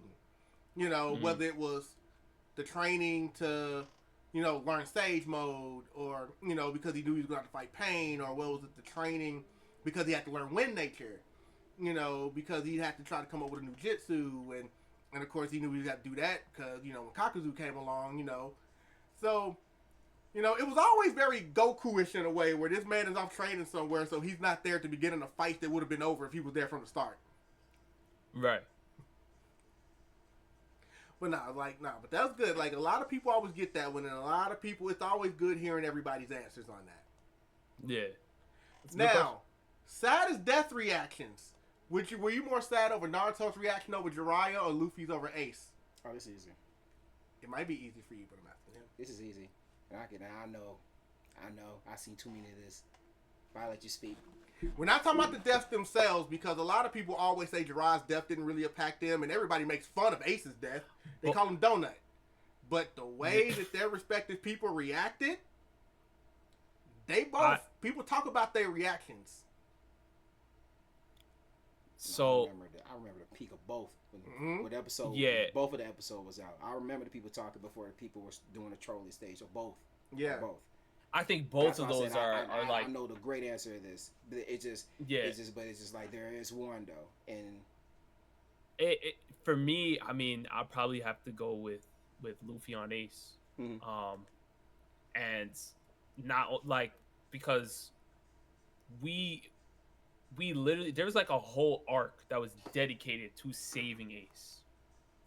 Then there was another, we got through the whole war, and we see all the stuff Luffy went through, all the trials and tribulations he went through, like literally breaking out of prison. He had prison break with like, crocodiles with him and all, like people that he would never talk to ever again. Like he had to team up with Buggy and everybody. Like Luffy went through the whole thing to the point where Whitebeard's like, listen, this battlefield is not safe for you. He's like, Whitebeard, I'm not even trying to hear what you're saying to me right now. Like, get in line. Like, I'm saving my brother. You better, like, if you want to come, cool. But that's what I'm doing. And everybody's like, whoa, Luffy's talking to an emperor to see. He's talking to Whitebeard like this? And Luffy's like, yes, like, it's me. I'm him. So we're seeing Luffy's growth, his confidence, perseverance, all of that. And the thing is that he actually freed Ace. So it's not like Ace died when he got there. He freed Ace.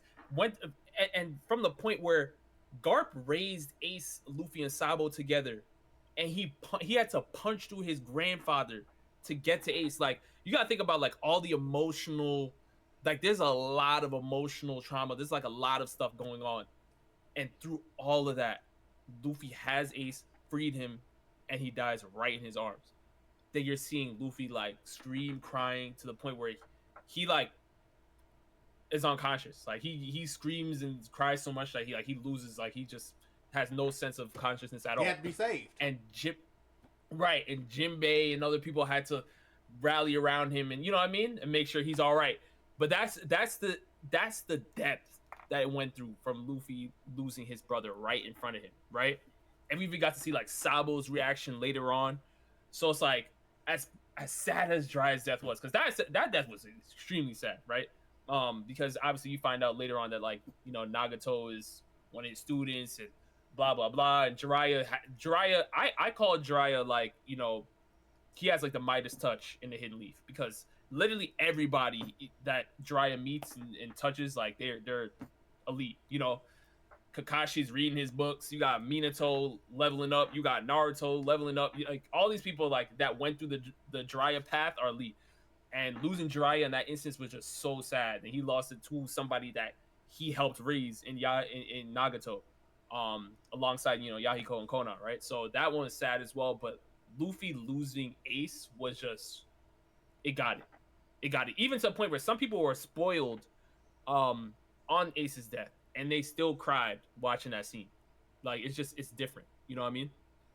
Now he's become a meme, unfortunately. Yeah, the internet. That's when the internet was here. Yeah, we got because the internet was a thing, but it wasn't like a big platform. The donut jokes are getting old, guys. The social media platform of what it is now makes a joke. But when like I said, between him and Rengoku, the donut jokes are getting old. Come up with something else. It is wild. Like we mock deaths now in anime. That's what we do now. Yeah, internet. That's what it is. Yeah. That's what this generation is. That's why I say when it comes, and this is why I said this is one of the situation of, I remember the episode of both days when they were released, right? What's up, Rob? The real podcast. What up, boy? Me on, my boy. All right, back to what I said. What's going on, man? He was saying. All right, so like I said, I remember, because again, this was a time frame where One Piece was a big deal, but it wasn't impactful big deal that it was now. And I always keep that in mind, and I always keep that in quote, because people still forget about at this time frame when it did became when the Ace and stuff days. Because I know manga rise. Oh yeah, I know the people were talking. America was talking. Man, when that issue, the nerds was talking. I was remembering I was in the anime geek group in my high school that they was talking about it, and there was people legit crying and feeling about it in that way. But at the end, the anime wasn't that much stronger as it is right now. But when it came to impactfulness and stuff like that, and seeing people of reality of both ways, I seen Ace had a way. But when it came with Jiraiya and Naruto was more iconic at this particular time frame, people when he heard when his news was there, and it wasn't even just like it. Screw the news. You know what I'm saying? Let's not even get to the news. Because let's get to the beginning and to the point of how we got there and how Jiraiya had to say his last words to Naruto. Because he had to do a ninja infiltration, right? And like I said, this was animated about this time. I know. This wasn't the time where we finally got the episode Marineford and people finally visually see it versus the manga aspect of people was crying. Then versus Naruto was the hottest thing at this particular time, and then Jiraiya in Force Pack, seeing the pain fight and seeing the people going on. People are going around high school. I had hood niggas running up to me talking about this, right? No, like this is not. I'm not even joking. This was one of those serious things when it came to Jiraiya and stuff like that, right? Jiraiya was one of those things where it was just like, it looked like you literally see, like you said, he was one of the people that impactful with a lot of people's lives, and not even just that because of his legendary ninja war, because they call him a Simon for that reason. But when it came to Jiraiya, right, going into knowing that, you know how anime writers do, you have a sense of, you know, something bad is going to happen, go up to talk to your last love, you're like, you know, you do look good in that girl, you look good in that dress, you feel what I'm saying, but I'm gonna go do what I got to do. No, even, you feel me, you have that spiteful thing, and then you see them going to the pain village, and then realizing, like, wait a minute, this body, and then this body, I remember these body in my past, and then boom, boom, boom, then you finally, see the final choke of just, yeah, you feel me, because when he finally figure it out, and you just see the final push move, that's what I feel like, that's where it hit for everybody. And I remember everybody in my school was legit bawling of that scene, crying about the scene. Hood people pouring drinks down about the scene. Like manga readers walking around talking about this scene. Jiraiya, that was a huge impactful thing of that impactful time when it came to that.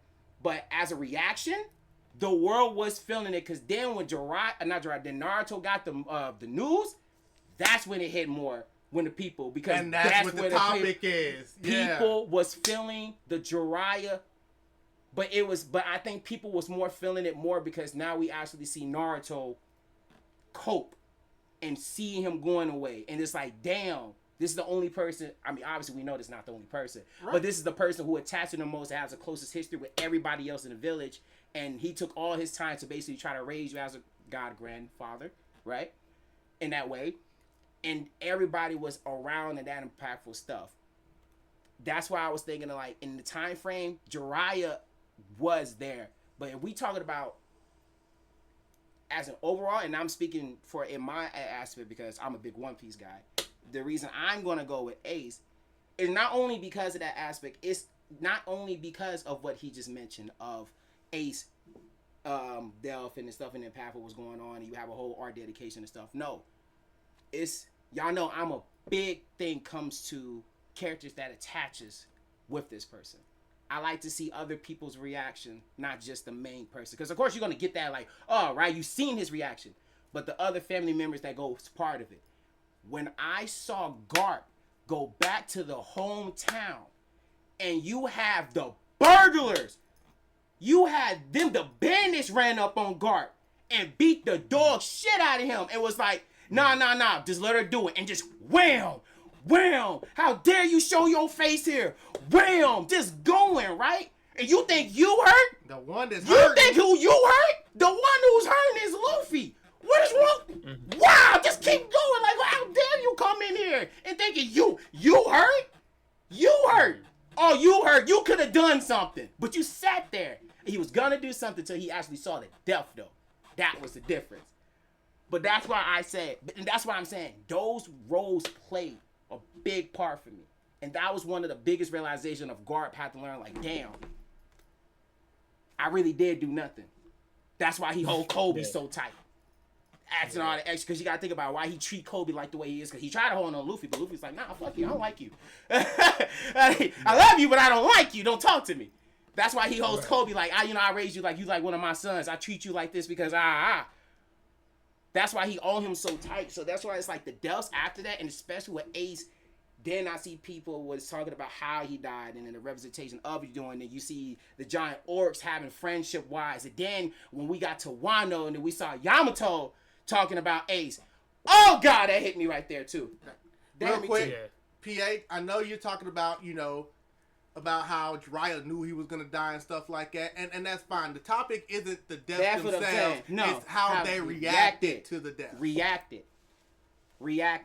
And that's why I said, and that's why I feel like Ace is, for me, Ace is like more a great reaction and stuff like that. Because when it came to the Jiraiya village, people, and I'm not for the downgrade Tsunade because it was just that, but people was mad at Tsunade at the same time too. But it's like Naruto was not happy with her. No, absolutely. They was mad at Tsunade at the same time. Besides the late now generation, you could have gave my man stuff before he died.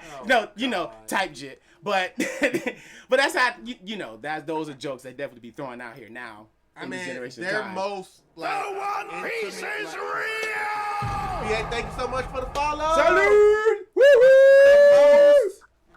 Intimate type situation that you did see Jiraiya and Tsunade engage in was right before he went to the village. And that's why I was like, there was alcohol involved. Yeah. But you can still see that she even knew it's like, if I leave, you're not coming back. You know you're not. You know you're not. You know you're not. And that's why I was like, the reaction to that was just... Thank you so much. We got quite a few subs here. Thank you so much for the gifted subs. Round of applause. Baby made that ass clap. Drop his to the floor with that clap. But what that also means... Okay, yep, you're right. Go for it. Sin City was a mafia. I don't know how he's just looking like, I don't know what's going on. I don't know what you're about to do, bro. Yeah, what you mean? Absolutely. But no, I will say this. Yeah. Because we both seen like Naruto's reaction. Yes. How he wasn't even like yelling angry. No, he was just quiet. He was just like, if Pervy Sage was the Hokage, he'd have never let you leave. Yeah. Like, and that man just went into like, you got Luffy who first went comatose, and then was just in a rage of crying. And they had hockey pulled out for that moment. Wow, Naruto went into just the deepest depression. Yeah. That you could just like, you have to check on Naruto. That's how bad that was. Yeah. Like, that's why I say, shout out to Jinbei and shout out to Shikamaru. Yeah. Because they were the two that had to go talk them off that ledge. And the difference between one of us, Luffy woke up, said, fuck everybody, I'm beating up the island. What dudes? Wow, hey yo, don't talk to me right now. Like, he destroying the island, bro. The island over Ace, bro. And it just kept hitting him over and over with mental drama. It's just, dude. And I think what sucks is between the two is Naruto didn't see it. Luffy seen it. Yeah, like it was like Luffy, you like Luffy I witnessed it. Like I seen it.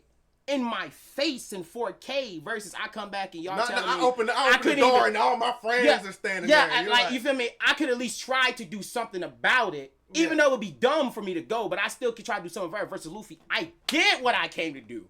Plus, I literally successfully did what I came to do. And even though they didn't go really deep into it, you also got to understand that Luffy probably felt some kind of guilt. Yeah. Because, yes, Ace stopped and went back. We all heard about the your daddy jokes and all that stuff when they were out of there. Yeah. But even with that being said, Ace doesn't have to jump in front of him if Luffy doesn't try to go back and reach for that card. Mm-hmm. Yeah. Yep. Like, if he doesn't do that, Ace doesn't die. So, you know there's some part inside of him that's like, yeah, I caused this to happen. Facts. And like I said, and just thinking about those deaths, man, just even growing up, which is why, like I said, this generation and mocking these things. That's the why, internet. Because internet. I understand when these things went down. I witnessed it in not 4K. I witnessed this in 720p before they turned it to 1080. I witnessed that. I read it. I witnessed. I saw the hood. We was all soaping. We was all crying. Which is, by the way, is just more evidence of Shikamaru being Naruto's best friend. Absolutely. Because not only did he talk him off the ledge, but they also hinted at right then, just like when Shikamaru's dad let Naruto go on ahead to go talk to Nagato by himself, and they were like, we're not going to let you go by himself. And we was like, why'd you let him go? Honestly, I let him go because of what my son said about him. Mm-hmm. And just said, like my son doesn't really talk highly of anybody. Mm-hmm. Mm-hmm. He talks about that man. Mm-hmm. Oh, man. That was a good one. Yeah. That's a good one. Like I said, shout out to Jinbei. Shout out to Shikamaru. Shout out to Jinbei. Real ones. Absolutely. Hey, look. You lost that? Yes, you lost him. But look think about what you still have. Mm-hmm. My crew. Yep. I still have my crew. Until Sabo popped up. Yeah. Right. Yeah. They got another brother. Yeah. You feel me? My fault, Luffy. I ain't been there. I lost my memory. I had amnesia, but I'm back, bro. I had amnesia. I'm so sorry. My brother Duff put me back to life, bro. No. And then that almost became a situation again when they were like, where the hell did Sabo go? Yeah. And then that got back to Luffy, and Luffy just like, look. And they say he didn't character growth. They say he didn't character growth. They say that he didn't have no character development. The average right of the time, he would have non-second guess would have ran It would have been Rescue Mission Part 2. No, that man said, we good, because I know he didn't do it. I'll see him later. But no character development, he say. He still do the same shit. Fuck out of here. Stupid. That sounds stupid when you say that to me. Hey, we just got a new reward for the Hey, mega hype. with the Kirby. I'm calling that a Kirby because that's what it looks like. Kirby, yeah. We're going to share that. Might as well. Emoji! Emoji! Jinbei second loyal to Zoro. How you feel about this statement?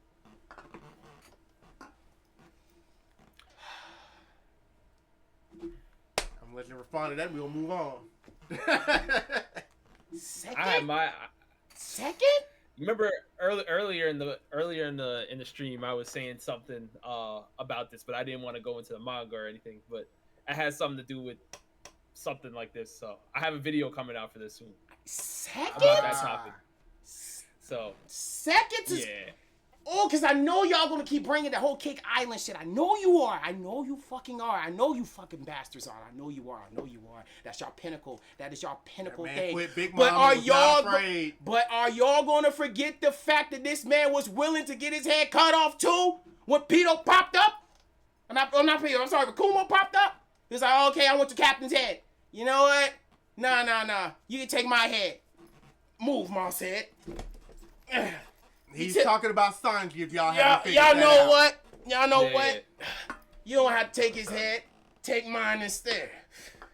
Hey, yo, you let everybody know what I did here today. I'm finna make a name for myself. You let me, yeah. Now, I'm not finna act like that didn't happen, bro. My man took the Enel Lightning. What you mean? What you mean? Nah, Sanji had he had a lot of loyalty features that definitely happened, and he done a lot of things that definitely happen as a loyalty thing. It is one of the biggest things y'all put with Zoro is that scene, and it was super badass, iconic. Do not get me wrong, he definitely does, but there has been definitely moments where Sanji has definitely came out on top in loyalty moments multiple times. It's just the Cake Island part, which is one of those things that he knows his captain, but it was just stupid the way how he acted. But it wasn't at the disloyalty thing. We all said that he had his reason. It's just the fact of I just hate it if y'all gonna bring that up because there's different way how you handle your crew members. Not everybody work the same way. Not everybody work the same way in the crew shit. I'm gonna say this again. Not everybody on the Straw Hat crew works the same way.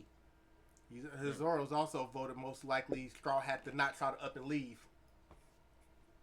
Cause he didn't have shit going up on his. I don't think we're gonna get an arc that Zoro takes off. That's what I say. He's not. We never had a Zoro take off, and I think for the reason won't. of that, we know because he's the first crew member by being. And he also understands because he's always been one of the main ones in the midst of all of this. Like, why are y'all leaving? That's why Zoro's basically said when everybody else is leaving, basically. That's what I said. First place, absolutely Zoro. But second, I'm still gonna give it to Sanji. But I think what makes people put Jinbei as second as an iconic scene, what he did with Big Mom was life and death, and it was such a badass iconic scene because it was like, why would I be afraid of a person who's not gonna become the king of the pirates? That's gonna become death. PH said not just whole cake. Jinbei was at Marineford and gave his blood to save Luffy at Fishman. No, absolutely. That's why I said I give you that. I give you that. Yeah. But it's just Sanji has been through I've seen so much that Sanji literally done, bro. I've seen so much that Sanji literally done. So much more. It's just the whole Cake Island. Y'all just each Straw Hat crew just different. Each Straw Hat crew works different. And then I'll probably bring up that Sanji did leave and fight as captain. Yeah, that's what I'm saying. But each one is different. One. Technically, Zoro fought Luffy, but that was was Luffy's fault. too. That was Luffy's fault yeah. because Luffy thought that he had took out some people that fed them food. Like, this is why you fighting? Or there was a time when Zoro was hypnotized, but then he came and then he wasn't hypnotized no more. He still hit him with that one shit. It was like, oh nah, I just wanted to see what y'all gonna do. I wasn't hypnotized no more. I was like, oh, so motherfuckers, nah, strike, nah. Each crew member is different. Each one is different. You can't look at all the same. You can't look at them all the same. Each crew member has represented different. But I can understand why would you put Jinbei more because he is very iconic and he is definitely cool. And he does have more black side than anything else when it does come to Sanji. I could definitely give y'all that because he is very more wavy when it comes to Sanji. Absolutely. He is more wavy. Yeah. But that's all I gotta say. I'm done. That's all I gotta say. That was stuck there a little bit. Nah, I definitely understand. I'm there. But y'all got that though. You got that. I understand. All right, let's go ahead and put Rob on the spot a little bit more. Woo! What is your worst canon arc in Naruto? Let's go. Your least favorite, the worst one, and OG Naruto, not Shippuden. The worst arc? Yes. It'd be easy to say what's your favorite arc. Everyone knows that. Man. The worst arc in this, it can't Canon. be Shippuden. We're not counting the non-canon ones. Okay, so I mean, that half the joint is filler on their. Because like the last 5 arcs are all non-canon. They don't count. Yeah. Everything after Sasuke retrieval doesn't count. Right. Because that was like the last major. Because it doesn't become canon again until the last episode. Honestly, I love OG Naruto, so I'm trying to think of like what would be like the worst. Like what was like the worst? PH arc. says Sasuke retrieval arc because they didn't retrieve Sasuke. I can't say that's the worst arc though. That arc was fire. They didn't retrieve it, but it had the epic Naruto versus Sasuke fight. I had the epic fight. I can see. But I had the fights with all the other kids. We talk about seeing them shine. Then we saw Drunk Rock Lee, Rock motherfucker. Lee, What you mean? Drunk Fist, Rock Lee. Lord. Especially how Mike Guy was boosting. Because I know the fight was cool, but it was the way how Mike Guy was like boosting it. Oh no. If Lee, have you ever seen Lee handle that way? That man is a whirlwind of trouble. Which by the way, and then of course Gara come in and helping Rock Lee out. Mm-hmm. Which by the way, I draw a blank on his name right now, but the person that they fought it's part of the Kaguya clan, but you know, people like to act like Kaguya came out of nowhere. But anyway, it would probably have to be Zabuza and Hakuto. Zabuza arc. I mean, technically, you gotta Just pick because one. you have to pick one, right? It doesn't mean it's bad. It doesn't mean it's bad, but it's probably like the lowest side of the. You got tuning exams, Sasuke retrieval. It's like, oh yeah, no, like, that's crazy. You know what I mean? I can't. You know, yeah. So I probably have to go with that. Have Kakashi trap up in there. You know what I'm saying? Yeah. Okay, so he's going with the arc with Zabuza. The myth. It's not a bad pick. I ain't gonna lie. Not a bad choice. But all the others, ooh. You know that Zabuza arc had the first arc where Naruto and Sasuke showed some teamwork. Oh yeah. June exam was a good one too. Oh my god, this is. Yeah, it's good because this. Hey, he's not lying. It's a lot of good. It's really no bad OG ones. Naruto is goated. Yeah. It's really no bad ones in there. Right. Like that. That's what I'm saying. There really isn't. I can't give up the Rock Lee and Gara fight because it's not only the fight, it's a message in that fight. And that's the tuning exam. Yeah. Can't let that go. I can't. Oh, fuck. Wow. I have my answer, but Could it? But no. But that wasn't that low though. like I said, this is hard. This is gonna be more like the least good. You know, 'cause they're all good. It's Naruto, bro. Like I said, I have my answer, but I'm waiting for you to give yours. Bro, it's really tough. I can't really think of one. I'm not gonna lie. Mine is not the Zabuza arc, by the way. It's really tough. I can't really think of one.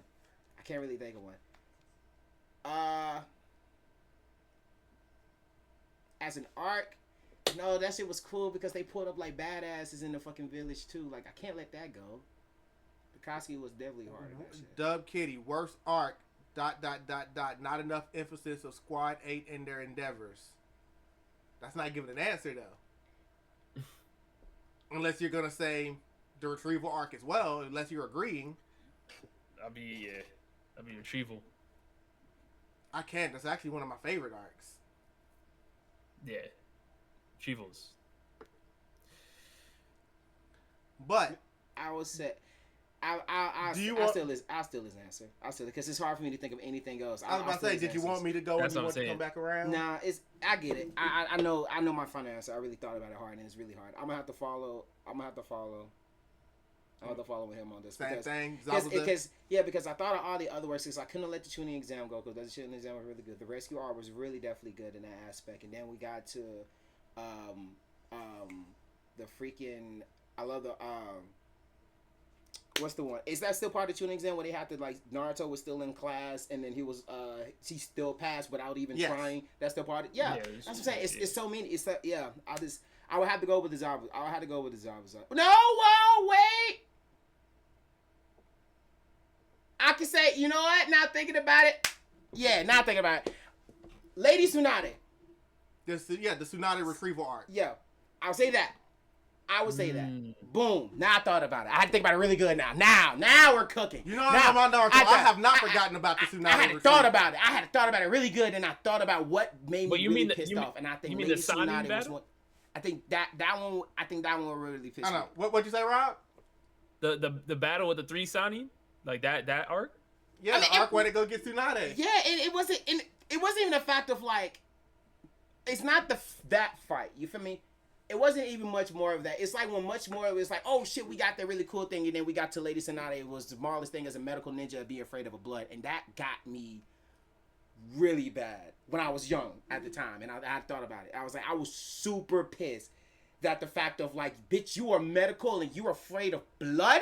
That got me. Yeah. She overcame it. Yeah, I know, but it just pissed me off so bad when that hit me. I was like, how dare you claim yourself as one of the best healers? Well, I mean, she was also the legendary sucker. Yeah, right. But it was like gambling. And then when you had to look at her, it was like looking at her downfall of being a drunk, and then actually seeing how the bottom of her not believing the kid, which I can understand why they were trying to. The backstory of every time she blesses somebody, And I would definitely say that. And then when we The got into One the Piece fight and is stuff like that. real! Yeah, 27 Ray, thank you so much. Thank you, 27 Ray. Whoop whoop.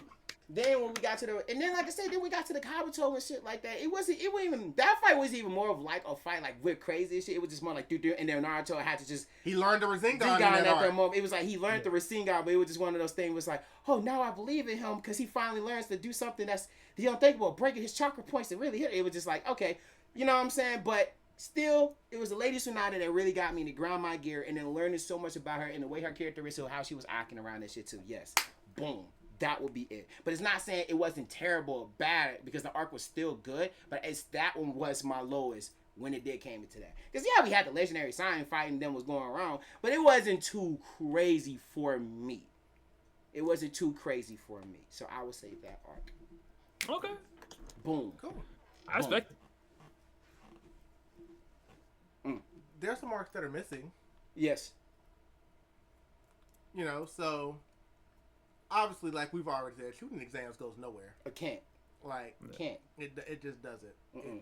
It doesn't. And for me, neither the Sasuke retrieval. It just can't. Like not for me. I understand what PH is saying and everything, but for me, it can't go anywhere. You know, for me, I say the same thing about Zabuza just because, first of all, I actually like, you know, I like Zabuza as a character, and I really like that arc. And like I said, though, you actually saw even some growth in Naruto and Sasuke. You saw them do some good teamwork for the first time. You even saw Sasuke save Naruto. Mm-hmm. And, you know, it was like the first time it was like Sasuke actually sacrificed himself for this man. It was like, it was a moment at that time. I always hated you, but hey, like, why'd you save me? Oh no. I don't know. My body just moved. Something that My Hero Academia said. Ain't that funny? Yeah, you thought I forgot, huh, Nip? Nip? Mm-mm. You did it twice. You did it twice, motherfucker, twice. Like you said, Yeah. Tsunade retrieval. You know, like I said, you know, you see the legendary Sannin in there. You know, Naruto learns the Rasengan. You know, for me, and like I said, and I actually like Tsunade as a character, you know, and with that being her introduction, like you said, it did bump you about the whole blood thing, and I get that. I don't know if I could put that at the bottom for me, just because of the adventure and stuff that they go on. Then you gotta think of, like, other arcs, you know, like they have, you know, the arc where they gotta, protect the dude, you know, the one where Sasuke finally gets fed up and goes and tells Naruto, okay, let's go run them hands. Mm-hmm. You know, which was the one right after that, you know, in the water towers, and Sasuke realizes that, oh, I did pretty good. What the hell did Naruto do? Yeah. Yeah. You would have been dead right there, homie. You would have been there right there on the spot. Right hand, curl with the form. You look like this for the rest of your life.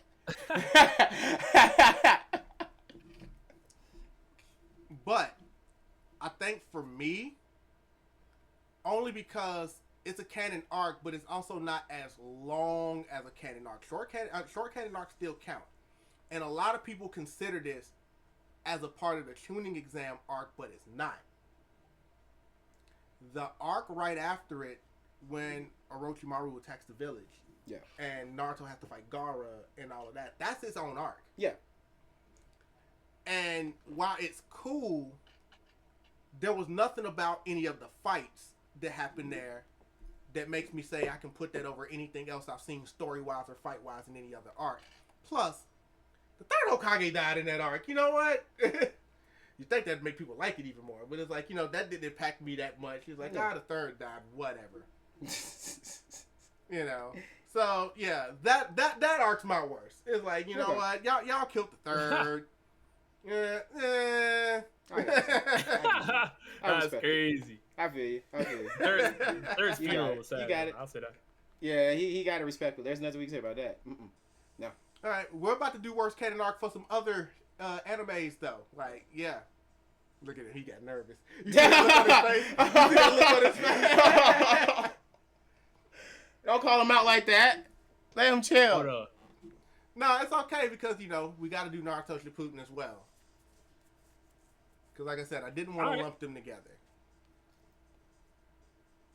So we were just going Shippuden, which can be a little more difficult because it's a lot longer, and they have so many more non-canon stuff sprinkled in there. But we're just focused on the canon stuff. And I have a couple of candidates, to be honest with you. I think Shippuden is on mine as well. I think especially when I got the one with fucking Neji and them fighting themselves. That pissed me off with a burning passion. That's canon? Are you talking about in the war? I don't remember. No, it was something that happened. It was was that not part of the mission where it was something that Neji, Mike Guy and them, they have to fight themselves. And something in the woods or something like that. Was that not part of the Koski retrieval? The Koski mission with Granny Chiyo and them? Oh, so you're talking about the are you going right out the gate with the first arc? Because that's the very first arc. I was thinking about it. I was thinking about it too. I was trying to think about if that part was actually canon or not. But if you're talking about the actual first arc of Shippuden, which is obviously to go save Gaara, are you putting that at the bottom? I put that at the bottom. Because I wasn't really... Because the thing is about Gaara is it's like we already seen Gaara in this thing, and this was more about like, oh, he really did change, got helpful stuff. But there was like so many things. I think for me is after when I finished the arc and I read back and revisit, and then I looked at the scene, I was like, there is so much other shit I feel like Gaara could have done, but he didn't really do. And it was just like, oh, maybe he was protecting that for the village. But I was just looking at it, I was like, but this man, Datara, is really out here making him look like a fucking crazy. And this is a powerful ass Akatsuki member. It just making him look stupid, which I don't understand. And then you meet I'm not gonna be like most people, be like the Sakura and Granny. I'm not going there. I'm not going there. So you can miss me with that, with a burning passion. Miss me with that, because I actually like that fight. The fight was not bad. It was not terrible. I actually do rock with that. I actually do, especially with all those puppeteers and stuff, and Granny Chino uses Sakura. I actually do rock with. I'm not finna be that person. Yeah. No. And Sakura did help out in that situation with the learning the medicine and stuff. I'm not doing that. You're not finna hit me. No, you're not finna hit me with that. Miss me with that. Okay. My it's just the thing of it's just like I said, it's just one of those things that it was like I see Neji and Rock Lee and them basically come after the mission, and I want to see something more in their growth to do things with people. But the thing when I see them is them fighting themselves. And that what got me really, really bad. I was like, why? My first time I seen y'all coming back, I see Naruto literally fighting other people and shit like that. Y'all over here fighting yourselves? Fuck's going on here?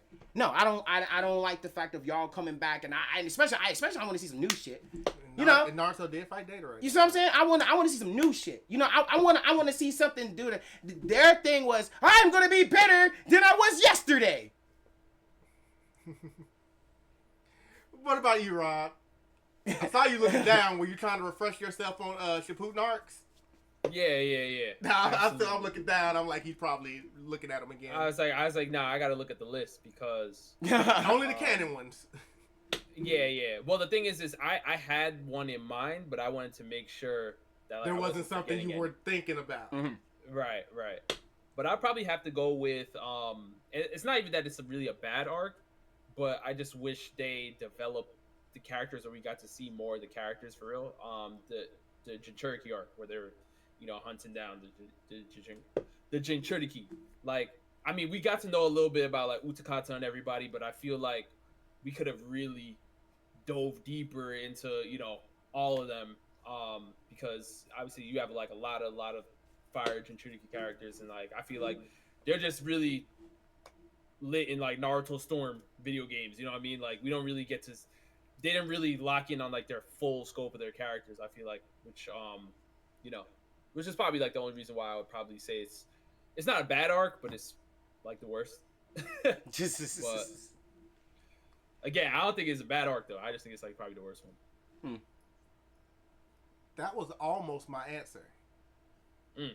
To be honest with you. Again, not because it's a bad arc. It moves the story forward. It's kind of there. But just like when I was saying in OG Naruto that people forget that the aftermath of the tuning exams is its own arc, a lot of people got to take into account that the 4th grade Ninja War is broken up into several arcs. Then the war isn't just one long arc. Different phases of it are different arcs. And it allowed me the opportunity to be like, was there any part in that war where I was just like, I don't hate it, but I also don't need it? And it would have to be the arc when they were reanimating people. That was the arc, and that part was its own arc. Remember the part in the war where all of the ninjas basically had to like rehash old fights of people that were dead that they had already beaten and they were reanimated? Mm-hmm. Yeah. I remember that. It was it was cool because now it's I fought you before. I'm actually stronger before. You didn't get any stronger, so now beating you this time should be a little easier. Right. You could have taken all of that out though and missed nothing. Yeah. Like, it was cool to watch, but didn't need it. Like, if it was gone, I wouldn't miss it. Yeah. Bravish. I mean, there's some characters we got to see, like when Darui fought some of the seven swordsmen of the hidden mist. Like, I was like, all right, like that's cool. Like, we get to see some characters that we knew of, we heard their names, but we didn't really get to see them. You know what I mean? In action. And like you said about yours, I didn't hate it, but it was just it didn't really advance the war as far as like you know, it was a fun arc and it's canon, so that was where I went. Follow y'all on Twitter X. Arigato, definitely appreciate it. I know X is a thing. It's X now, yes. The artist follow y'all on Twitter X. The artist formerly known as Twitter. That don't even sound like X. Hey, you follow me on X? Which is funny. Because in my long journey of YouTube videos, which I've been making videos on YouTube since 2007, and in 2008, I've been doing parodies since then too. And in 2008, I actually made a video to the parody of Jay-Z's Death of Auto-Tune, but mine was Death of Twitter. Oh, and now Twitter doesn't exist? Yeah, you have Future say. I just combined them. We know. We saw that. All right. Let's do some more worst canon arcs around here. Let's do it. Hunter x Hunter. The worst arc in Hunter. He loves Hunter x Hunter, by the way. That's like one of his top 5. Yeah, no, I do love Hunter. But the worst arc in Hunter. Preston to come in here and say all of them. No, I'm playing. Yeah, he don't. See, because the Phantom Troop arc is fire. Chimera arc is obviously fire. It's honestly between the Hunter exam or Greed Island.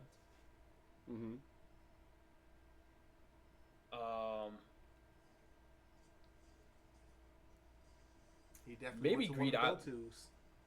Maybe Greed Island. Okay.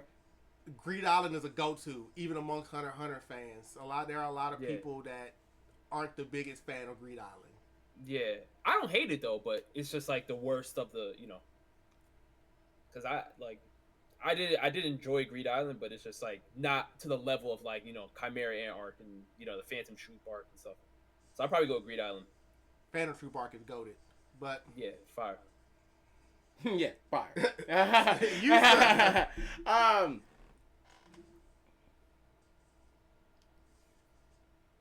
me, because it was a lot of loopholes. It was a lot of loopholes for me. And I have to be that guy. Me, it was Chimera Ant. Yes. That look. It was the Chimera Ant. You've gotten his attention. Yes, it was the Chimera Ant. Now, I'm not defacing the fact of Gon and his reason of showing Kite and the frustration and stuff like that. No, that point I understood. When it came to the Kite and the pedo frustration, I agree with that. Totally understands. I think what really got me was in that matter, a sense of the matter of Miriam trying to change his heart around before a blind bitch that he barely even know. So that one got me right there. So it was like, I beat everybody else ass. I don't really care about this, but this one girl I just can't beat because of a board game, right? And it was like, damn, I really can't beat you because you can beat me at just this board. You know what? No. Leave her alive. I'm going to beat her in this board game. Come on. No. God, bitch, I'm going to beat you. And when I beat you, I'm going to kill you. No. Do it again. Come on. No. Fuck. No. Again. I'm going, bitch, when I get you, I'm going to beat you. I swear I am. Right? And then it just like, I seen a person went from, you know what, Ma? fuck you. I don't even like you. I don't even want you. To wait a minute. You know my name? You know my name. You know my mom. Tell me my name. Well, that he only needed to wait waited 5 more seconds for mom to tell you your name. So it was like, what the hell are you talking about? Maybe get the name first. First before you kill your own people, right? You know what I'm saying? And that got me. And then when it came to his soldiers, right? Buddy had, I forgot his name, Afro. The Afro one. We has an ability to stick something on you. By the way, PA says you're high. We need a drug test for you. Hey, but I'm being real. I'm being honest, and I'm making factual points. It's just like I'm not being like, yo, I generally don't. I just think it's one of those things because I feel like it was one of those things. Everybody mindset was on.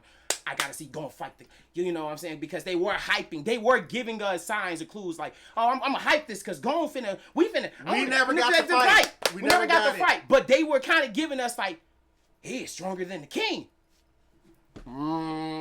As a fan, you wanted to see it, right? But I get it where he was going with the storyline because that wasn't his main thing. I forget all my inability for this person, so you have to keep that mindset out. But you were hyping me up in a way of like, oh, I'm finna get this shit, but I didn't get it, but I liked it that you beat up the bitch in that way. You know what I'm saying? So it got me into one of those things like, I love the art was really cool in certain areas, but just as like a full whole, there were so many holes for me that I really could not understand and steadily click in, and especially when it came to that cheetah dude, bro. The cheetah dude was getting on my fucking nerves. Yeah, I want to fight you. Yeah, I want to fight you right here, right now, oh man. So you want to fight me because you learned some new abilities, right? Hey, ding, ding, ding, score. Well, they say you worry about me, you should worry about the nigga up there on top of you. Wham! You feel what I'm saying? It was one of them, yes, but it was just like, but I wasn't like too crazy about it. So that's how I feel about the Chimera Ant. It had great directions of where you wanted to go, but they left a lot of holes for me to really understand and grasp. And especially the way how the fucking king died. That got me too. It pissed me off how Miriam died. I'm not gonna lie. It really did, because you pull a Beauty and a Beast story on me. But in your different way. If you understand, it's like you mix Beauty and a Beast with Romeo and Juliet. Boom. Boom. Right there. Oh my God, yes. You gave me a Beauty and a Beast story with a Romeo and Juliet. And you got me with an end that's, oh, I definitely love you and stuff. That I said, this would fuck me up because I ain't know the bitch loved the fucking man, even though she's blind. Oh, yeah, I love you when I'm blind. You know what I'm saying? That's what I'm saying. It's like, it's so much shit. It's so much directional shit. That never made sense. And there are some soldiers who should have stayed where they at, but they came back to life. And then how he died in the end was what the fuck. And then when we came to realize how Kite still survived in the end, it was like, what the fuck. But that's a different thing. But that thing, yes, I will go with Chimera Ant because there were so many loopholes for me where I was like, okay, that just, why did you do that to me? Why did you do that to me? I don't like the way that direction has to go. But you did have great hot fire fighting scenes, what I was here for. But I'm not there for all that because I'm still a story type of guy as well. And you left a lot of loopholes for me. So hey, suck on that. I ain't high. Huh. Yeah, I try to pull that fairy tale, that shit, same shit on me on fairy tale till I drop the list. What you mean? Leave me alone. I know you when you're sleeping, you're awake. Go for it. Go for it. You know how I feel about certain stories. Yeah. Bringing Kite back to life was a cop-out to me. Absolutely. Oh my God, come on. They should have kept him. They should have just kept him. They should have just kept him where he was at. There was no reason for Kite to come back. For me, there's no reason for him to come back. Like, I'm not a fan of when you put people through all of that. And then it's like, nah, they're back. Bro, she cut him up like a shish kebab and played with his head and then reattached his body right back together. And they said, oh, no, he's back to life because the queen ate. No, that's not how that worked. His soul gone. His soul is gone. How you get his soul back? How you get his soul back? Please tell me how you get his soul back. That's the can that's empty. How you get his soul back? Explain it to me right now. How did you get his soul back? That bitch said his soul is gone. He ain't coming back, bro. That was the whole reason why he was mad. She started fixing her arm in front of him. Oh, you gonna bring Kite? Wait, why are you healing your arm? Bitch! Keep him dead, bro. Keep him dead. Bastard. That lowered the meaning of how I've gone did all that, bro. You did. Yeah, I said it. Damn.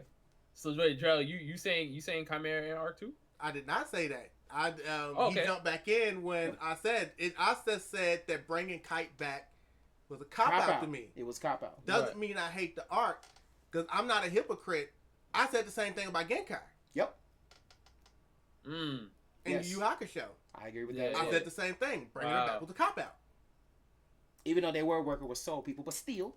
I get it. Yeah. But all the emotion and everything you put everybody through and all of that. Just to do that at the end, to me, was a cop out. And I love Yu Yu Hakusho. Yusuke. Top 10 anime. Don't be like him. He gave up his humanity. Don't be like him, Yusuke.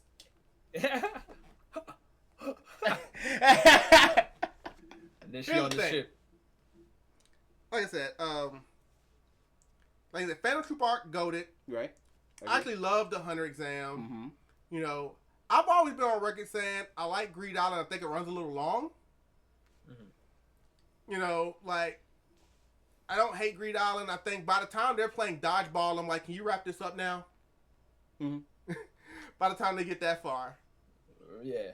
And I feel the same way about Kamen Ant too. I think it's the longest arc in the anime because it goes on and on and on. Pito should have been off easily by Kite. But regardless what everybody says, anytime, even when I hear Hunter x Hunter fans talk about Hunter x Hunter, all of those arcs that I talked about, they do get brought up. People forget the anime didn't end after Chimera Ant. It did not. Oh, this is where you're going. Yep. Okay. Go for it. Go for it. But for me, I can stop watching after Chimera Ant, to be honest with you. Talk to him. I don't hate the stuff that comes in afterwards. You know, I'm all about Leorio and you know. Talk to him. Why haven't you gone? See, but I lived for that, man. Oh, man. I think he stabbed his heart a little bit. You know? I like Killua's sister just like a lot of other people.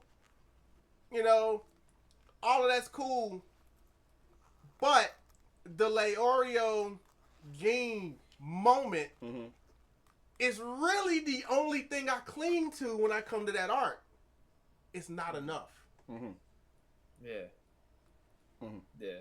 Again, don't hate it, but when I talk to other Hunter x Hunter fans, and even they seem to don't talk about anything after Chimera Ant most of the time, it says a lot about what you did afterwards.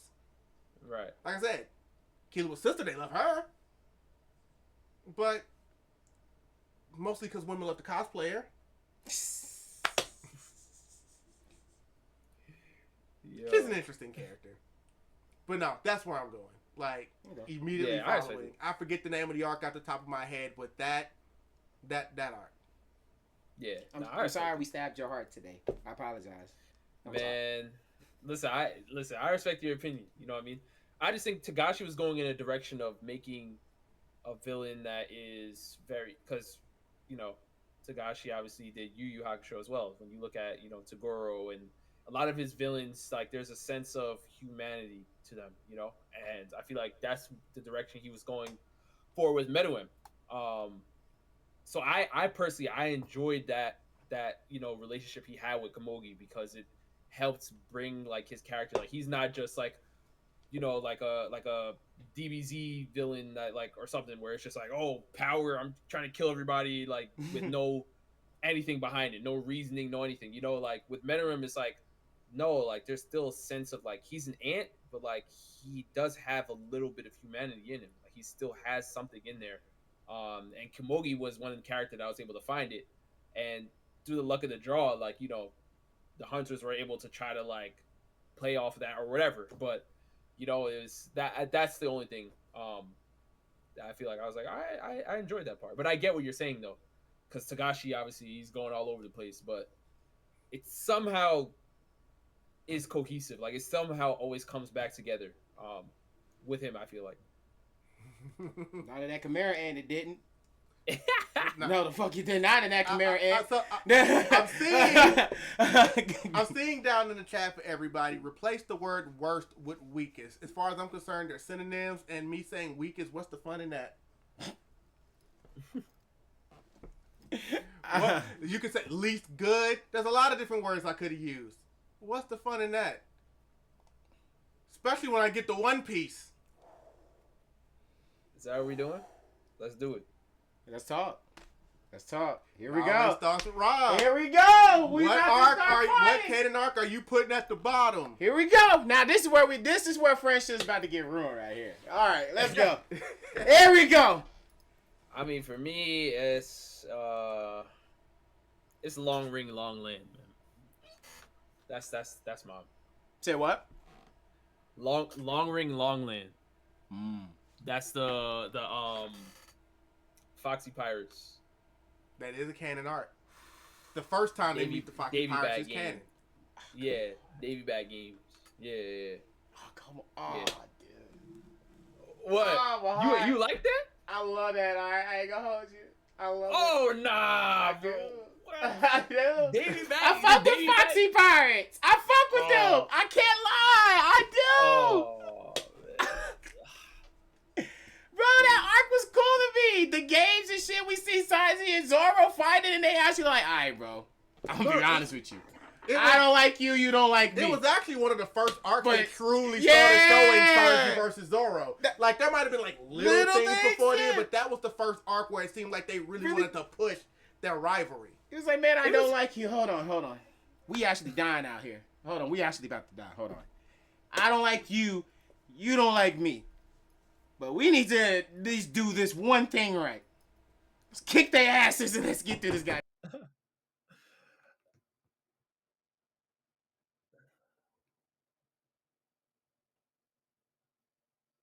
Yeah, but sorry, we got a little distracted. We will. We'll check it out.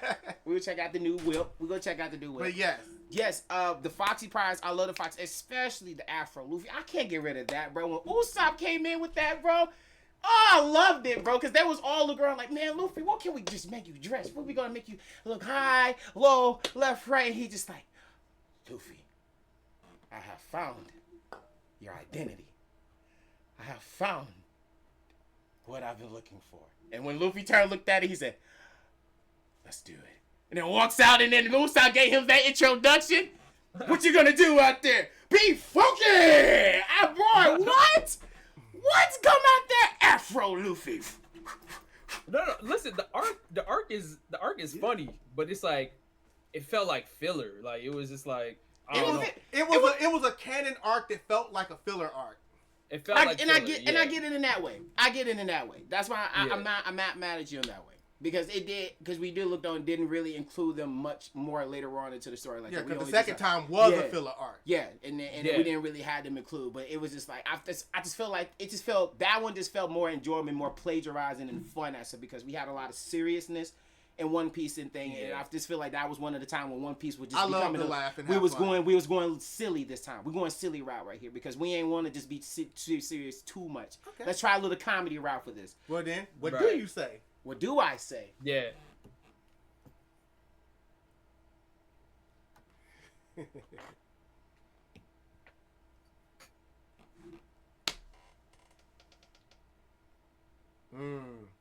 See, he's like, I don't want to get rid of that, but if I'm not getting rid of that, then what am I getting rid of? If I going with that, I will go. I can go with Poison. What was the one with Law? When first introduced, yeah, I was about to say. I'd say Punk Hazard. I say Punk Hazard. I don't think Punk Hazard. The worst arc in all of One Piece. I didn't really. I feel like for that, this is why I would say for me though, out of all of them, right? Because that was just one of those things that we had Luffy in them, but it was still one of those more plagiarized things. Niggas didn't really get serious until like really to the end the aspect. It wasn't more of like, oh, this was a comedy, right? Or this was a plagiarized. This was definitely one of those things of, hey, we're going to make a law, we're going to make a meeting, but then we have law come over here. It's like, all right, cool, yeah, hey, yo, it's law. But then it's like, okay, well, we don't really know law. We're going to, wait, is he an enemy? Is he a foe? Like, what's going on up here? And then we have Caesar going out facing the poison of smoke. And then we see Luffy get his ass whooped by that multiple times and that shit in the worst way. And it's just like, okay, I'm kind of seeing the same shit. Nothing really changes right here. And especially when it came with the villain and shit like that, it was like, okay, Luffy, you say you was supposed to grow with it, but you're still doing the same shit that you was before. Which you can kind of put the part of like Zoro coming out and be like, Luffy, that line. You feel what I'm saying? To make him like, hey, yo, buck up, stand up. We ain't come here this long for that part, right? Mm-hmm. But it was just more of like, and then you just, like I said, it was more of them trying to be serious, but still try to be comedy in that, right? Then you have Sanji running around with Nami Baba like, oh, titties, oh, yay, yeah, titties, oh, woohoo, yeah, well, yeah, milkshake brings up pussy, don't you touch my body, you know what I'm saying? It wasn't really serious. It didn't get serious until the meeting was playing with Law. It was like, let's make an alliance. That's when shit got serious for me. None of the extra shit that really happened in the background did not get serious. It was just more about like, yeah, I'm just a drug person walking in between him and Dressrosa until we didn't learn later on and shit about more going on to Law. And that's what I mean by that. There's been so much plagiarizing at that arc that when it got to the seriousness, oh, okay, cool. Now we finna get more into this shit. So that's why I kind of say that was a workout for me. Because I enjoyed it. I ain't gonna lie. I enjoyed every bit of the Foxy Pride. I did not hate not one bit of it when it came to the Foxy Pride. That arc was definitely one of those things that what I was just like, But yeah, you can make the case about Kinemon and them and stuff like that. You can definitely make the case that's how you need that to be part of that to make things happen into a future later on because they do play a big role into that Pacific arc. But again, like I said, we had to deal with a person, drug reaction, Luffy getting his ass whooped multiple times in that goddamn arc was mad annoying because it's like we supposed to see some sort of growth in this, but you didn't show no growth in that moment, in that particular moment. So that's why I say that will be my worst arc for me. I'll say that. And PH, for the record, I actually enjoy filler arcs if they're entertaining. Yes. Because I was reading your hot take, and I already see Kitty's response to that. You know, just because someone says something feels like a filler doesn't mean it's like, oh, that doesn't mean I don't like it. Like he said, he likes it. And just because I don't really put a negative connotation on the word filler, because I can tell people all the time, because there are those people that are like, you know, oh, I don't like filler. If it ain't canon, I'm not doing it. It's like, look, I will take Goku trying to drive a car all day. Oh my God, stop it. Yeah, no, there are fun filler arcs. Yes. 100%. Yeah, there are fun Leave me out of this. Like, yeah. I am taking Naruto, Sasuke, and Sakura trying to find out what's under Kakashi's mask. I'm taking that. Like, there's just filler episodes that I'm like, I rock with this, and I'm glad I've seen it. There are Naruto movies I mess with that are just not canon at all. I mean, come on now. Even Naruto fans, even the diehard of the diehard Naruto fans know who Menma is. Yeah. Yep, Menma. And Mecha Naruto. And I love that movie. Love it. Has nothing to do with anything. But it's one of my favorite Naruto movies. Mm-hmm. But what about that worst arc, though? I just had to address. No, you're fine. Here. I know you finished addressing. That's what I'm saying. We all for him. What about that arc, though? We all for homie. I ain't saying that. You may have noticed, mm-hmm. and if you didn't, you can go back and listen to it. Mm-hmm. Right when you were even in the cups of getting started, of saying what your lowest arc was, I immediately said Punk Hazard. Because I was like, he must be talking about Punk Hazard. No way! You didn't even really get a few words out. I'm like, Punk Hazard. He must be talking about Punk Hazard. Because for me, I don't hate Punk Hazard. Okay. But it's not my favorite. It's not. But Sorry. it's not. But it's. Yeah. But that is your worst, though. That's your worst. I'm gonna think about that for a second. Because it really is. Because I get the luxury of being able to at least a little bit pre-think about these because I'm the one to put the show together. And it was a real eyes on your own paper moment because the two that I was kind of going back and forth with were literally the two you guys said. Oh wow. Wow. Wow. I guess we over here making cases. Yeah. An honorary mention for me would have been, and the reason I don't put that as one of them would have been, and I can't think of the arc's name off the top of my head, the one with Brooke. But Trifle, Thriller Yeah. Bark, yeah, Thriller Bark. but the only reason I don't put Thriller Bark down there is because I liked it okay, and then the ending. Yeah, I just- you I can't get rid of the loyalty part. That loyalty sets the tone. It sets the tone of it. Like It's like, without yeah, the that zombie part, part, yeah. I probably would have put Thriller Bark at I the agree. bottom. I agree with that. Because Thriller Bark was one of those things, but I didn't necessarily hate what they was having, was going on. Right, Yeah. but without that ending, Thriller Bark would have been my Would've bottom. yeah, Yes. yeah. Without him saying to one of the warlords walking on there, he's like, damn, we just got done fighting one. There's somebody else here. We gotta. Nah, that shit was too representational though. But yeah. But okay. I'm gonna stick with Punk Hazard because the Foxy, it was just too much fun, and Yes. I do like a lot of fun in my entertainment. Yes. Okay. So not by I much, expect it. but Yeah. yeah, I like them both. But I like a lot of fun in my That's why I say I don't mind fillers, or when people talk about like, oh, they want their stuff to be action, and stuff like that. I like to laugh, bro. That's why I like the Foxy. It wasn't sick. It's pure comedy, but there's some action, but it was just pure comedy in that type of shit, and I love every bit. Chopper, you sit down. Mm-hmm. You need to tell me right now, can you become a man? Yes, I can.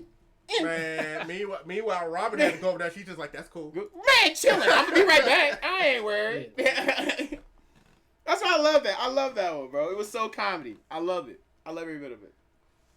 Man, it's like I said, once he saw that look, it's like, yeah, we're gonna talk about One Yeah, Piece. that's why I You said gotta yeah. actually say something, but you know what? We're gonna come back to something similar to this here in a minute. Okay. But for right now, we gotta go to Dragon Ball Z. Oh, dude.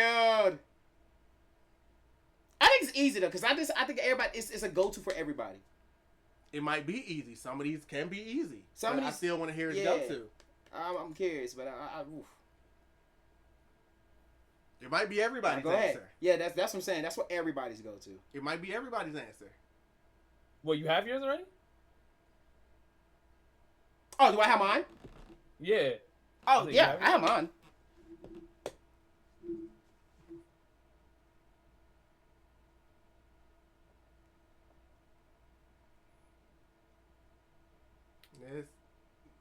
He's probably like, he's thinking. He's probably going through the arcs in his head. PA said the tournament arc with Goten and Trunks. I actually enjoyed that fight. I know. Me that too. shit was- I literally just rewatched that. Literally did. I enjoyed that I fight. did, man. I love Vegeta's reaction to Trunks So, winning that fight. yeah, Look like your force has a far way to go. Oh, don't be mad, Kakarot. It's always 4 years. The Kakarot better luck next time. That He was gloating. was the one time he actually felt like he won something.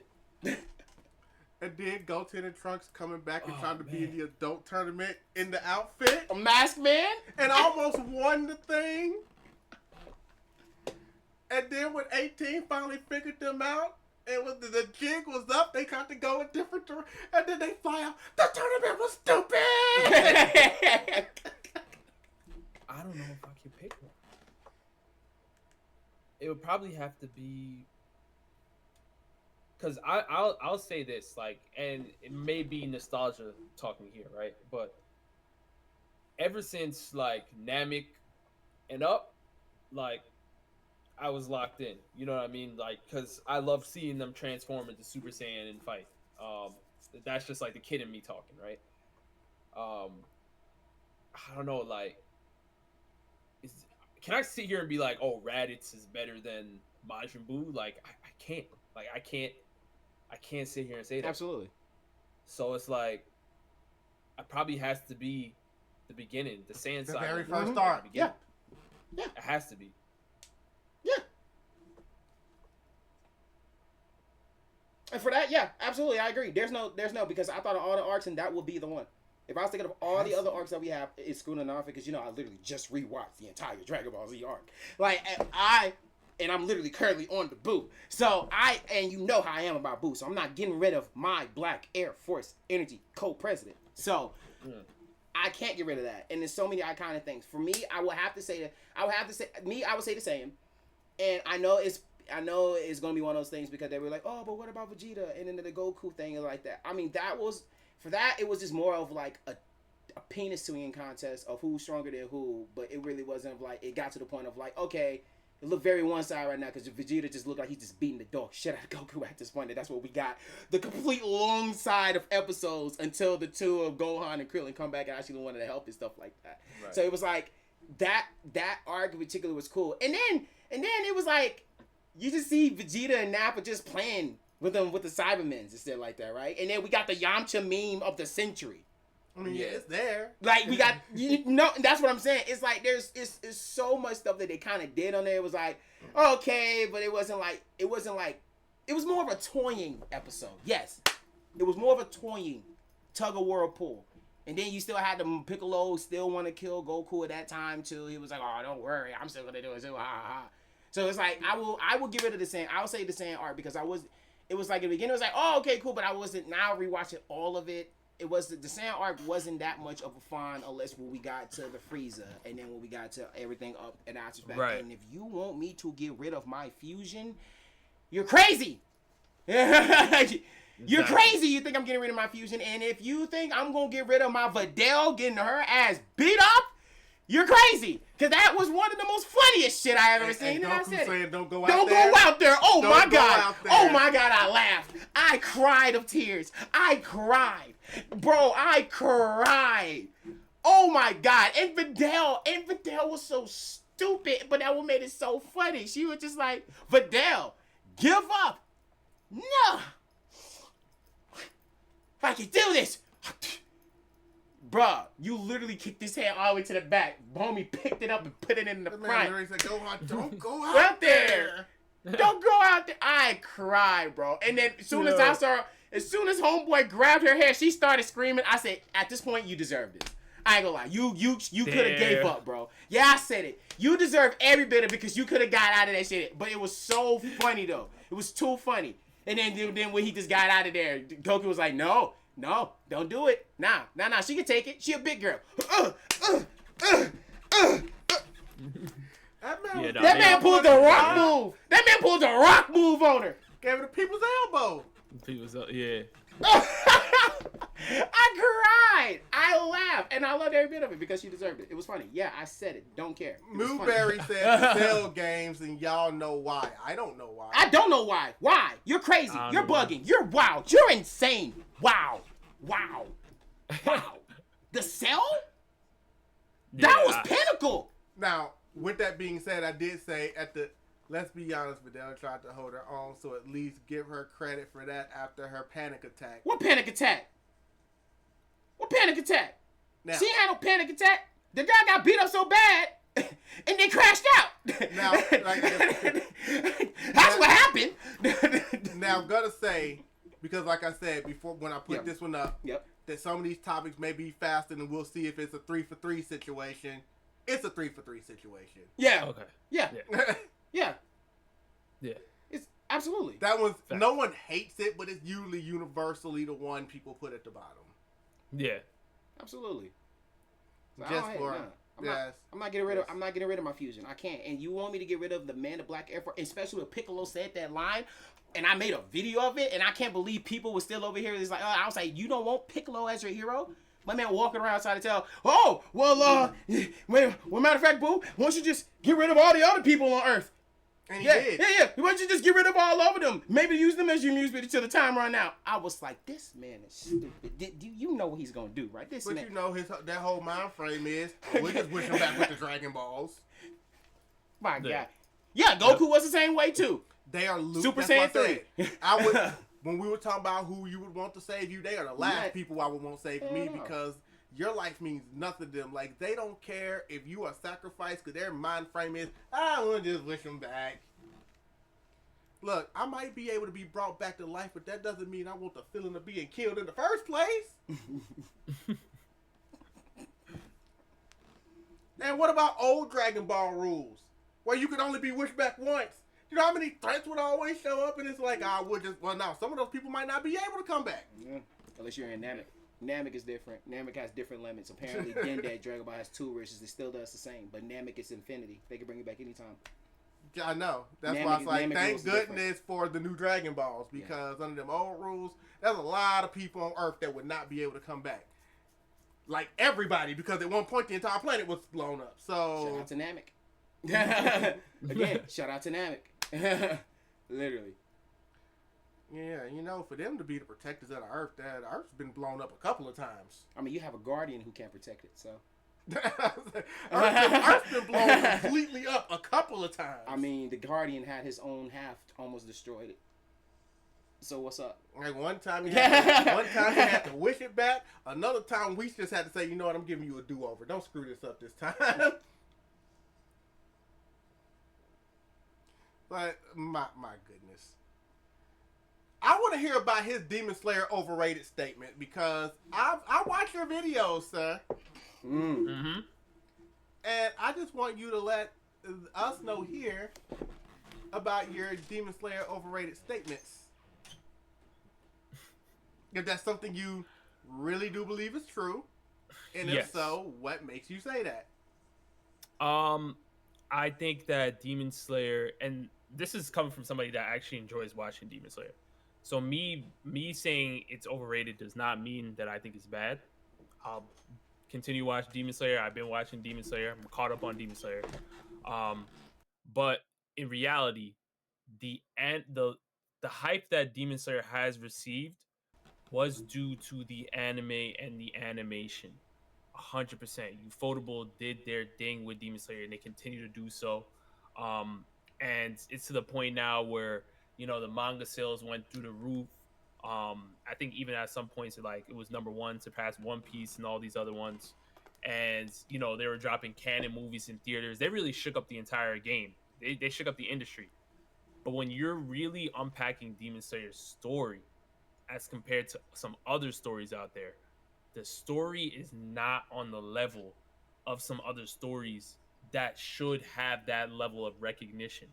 So when it comes down to it, and people say the animation has definitely carried Demon Slayer, there is some truth to it, because if we're being honest, right? Let's say Toei was animating Demon Slayer. I full-heartedly believe that Demon Slayer wouldn't be as big as it is today. Like, one of the biggest things that hyped up Demon Slayer was season 1, episode 19. Everybody was talking about that episode because it was the animation that they were talking about. And that made everybody come in and say, all right, let me check out Demon Slayer. But when you're looking at the substance that Demon Slayer has to offer, I mean, there are emotional moments in Demon Slayer for sure. And I'm not saying that Demon Slayer's story is bad, but I'm saying in comparison to some other shonen stories out there that have way more sauce to them. Like, Demon Slayer is, by definition, is overrated. You know what I mean? That's just what I believe. And for anyone that may be wondering or just has it on their mind, always keep in mind that the definition of overrated doesn't mean bad. Overrated just means that everybody's making it out to be a way bigger deal than it actually deserves. Exactly.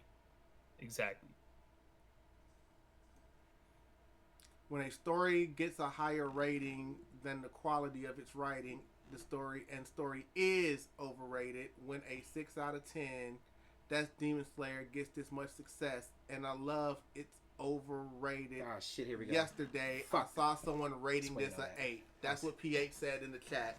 And here's Joe coming in. Joe comes in and says, carried by his animation, but still a solid show. But story isn't really cooking.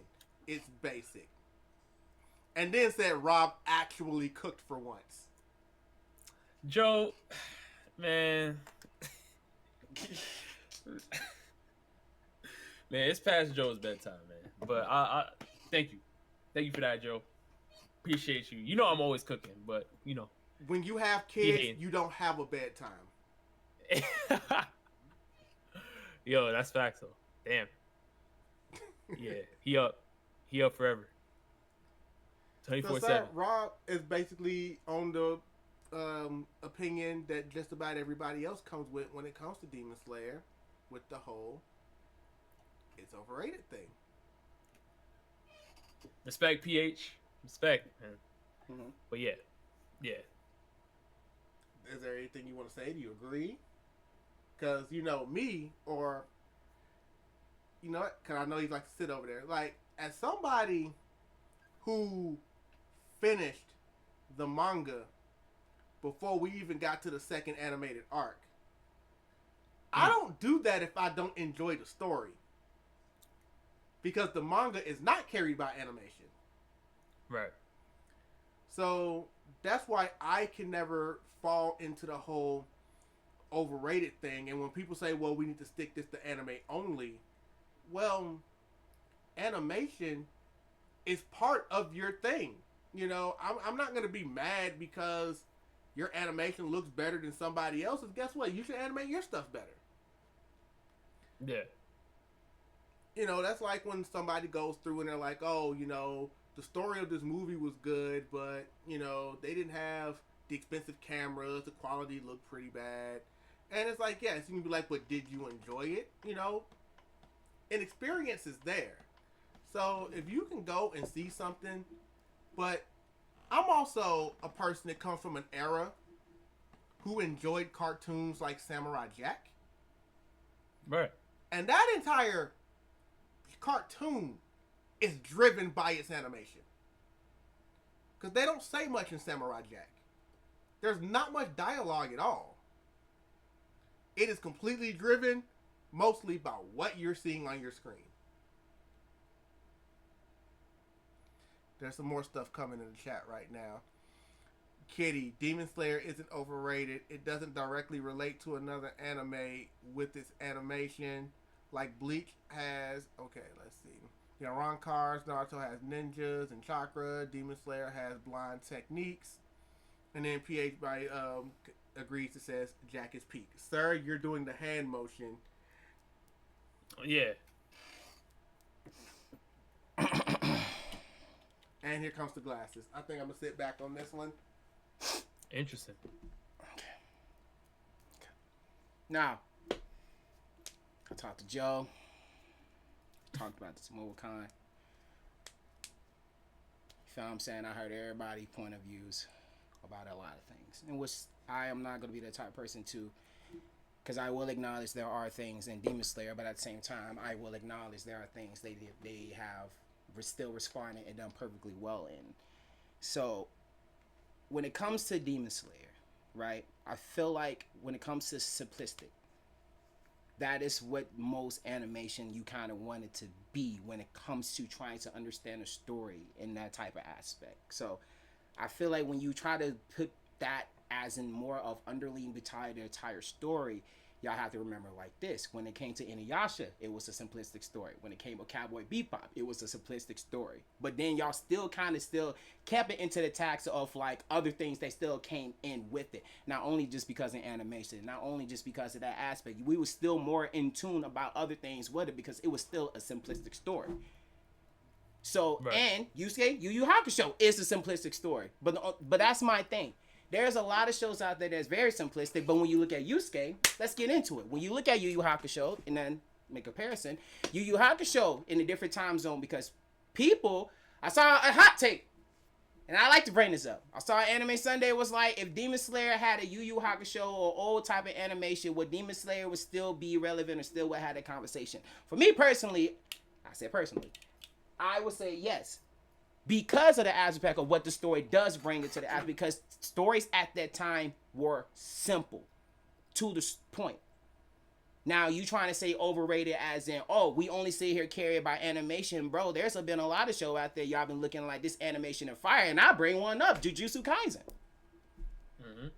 And if you want me to be honest with you, I say Jujutsu Kaisen is overrated more than anything. But everybody put Jujutsu Kaisen up there, and not only did it have this moment where it sold more mangas and One Piece at a moment of time, y'all put it in so much up there, but you know what? The first thing I always ask them, explain to me what their abilities is about. I understand them, but the average person cannot tell me of a reverse tech. What is reverse curse? What is a hollow purple? What is this? What is an invisible thing?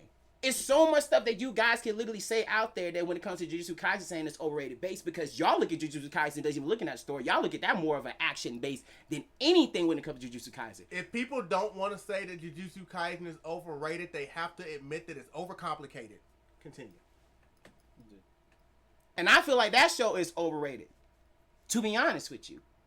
Because they are still more simplistic, more on curse ability. They more to know more about what Sukuna's going to do, more in Ness and stuff like that. And they completely, for simplistic, forgot about what the story kind of base is.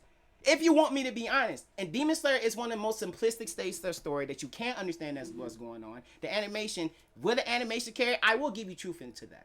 The animation does make the story absolutely beautiful. But we're not going to act like we don't love it. But we're not going to act like we don't love it. We still gotta have something that we appreciate Demon Slayer off of what it is for. So I'm still gonna appreciate the story that it is. And then when we want to get to one of the arcs is that people really get on about with the Swordsmith arc, trying to be like, oh, you didn't have Inosuke Zenitsu in that shit. But it was part of the manga and the part of the story. But in the beginning, y'all didn't want them. You was annoyed with them, but now you want them in the story. Make up your mind. Right. Make up your mind. Yeah. I never had a problem with that, by the way. Now, the demon, yeah. I give y'all the demon. I ain't gonna hold you. I give y'all the demon. 100% the demon. Demon was trash. I ain't gonna lie. I give the demon. The weakest in the entire series. Yeah, absolutely. Even though he was the top, but he still looked like the weakest. You feel what I'm saying? He was the top number, but he was still weak. I will give you that. But everything else with the thing, with the Swordsmith art, with the messages, with the meaning it was bringing, especially the emotional aspect what Tanjiro always brings. No, I can't act like that. And then we can't act like the fucking Giyu scene with the demon. He eating, y'all turn around like, what the fuck, nigga? No. There's so many things that I kind of liked about it when it comes to Demon Slayer, not only just because we learn more things about the other characters now, and especially with the new Hashira training arc, because people ran up on me and talk about how do you feel about Hashira training arc, and I love it because this is the one time of the arc where I read the manga story, so I know what's going on, but this is the first time that y'all had the interaction of knowing about, oh, okay, they're not too much stressed, they're not too much thinking about it, let's focus on these Hashiras and Novas, and they gave y'all an action scene of us running into these castles. Yeah. Like, hold on. Well, like, we finna do this and like, damn. Now we gotta sit here, wait, but we're gonna really get to the training of everything like that. So I feel like the story of the Demon Slayer is really good. It's very simplistic and stuff like that. Then the most average your anime stories really should be, so you won't be too complicated. And that's what I feel like in that aspect too. Now, as an overrated, I don't think Demon Slayer is an overrated as it, because then again, Demon Slayer has done things that, like you said, that other people are starting to follow. Especially when it came to the movies idea. People now want to start to the movie ideas train like that. Now we want to talk about, oh, why would we go to the movie when they already already rewatch something that you put on Crunchyroll, but they already know and said it. Y'all other animes are doing it. But y'all still done it and still went to the movies and watch it and still see it. You feel what I'm saying? So you get mad at somebody had the rule of the game and then y'all kind of follow and do it. Nah. That's y'all. They had the rule. This is the game. Y'all just fell for the bullet and followed the gun. So as a story, I don't think the show is really overrated. I think it has a great incline, and me reading the manga, and I'm way ahead of everybody. So, I think the story is really great. The animation of the character, I don't really think it's necessarily carry fully. But I will say the animation does make the show great, which it should. You need animation to make the show great. Yeah, I would never downgrade that. I would never downgrade it. Because we won animation of the year. So I will say before you go, Rob. Because I just want to throw that in. I don't understand, like, it's anime fans, but it's also shonen fans. Mm-hmm. It's like they don't know what they want half the time. He already touched on it with the Swordsman Village arc, because one of the things people did complain about Demon Slayer was how annoying Inosuke was, how annoying Zenitsu was. Mm-hmm. But then the Swordsman Village arc came through, and they were like, I don't like it. It's like, why don't you like it? And then one of the reasons was, where was Zenitsu? Where was Inosuke? I thought you didn't like them. Now you're complaining that they're not there? It made fun of y'all had a fucking ending. Then, yeah, they did do that. They kind of poked fun at the fact that they noticed that they weren't around. And then it becomes, especially in a lot of shonen anime, you know, they're known for their action. And there's a lot of people that say, you know, all these animes and stuff, they're just carried by their fight scenes. Mm-hmm. What about the story? And then the Hashira training arc gives you background and story and progression on all of these different Hashiras.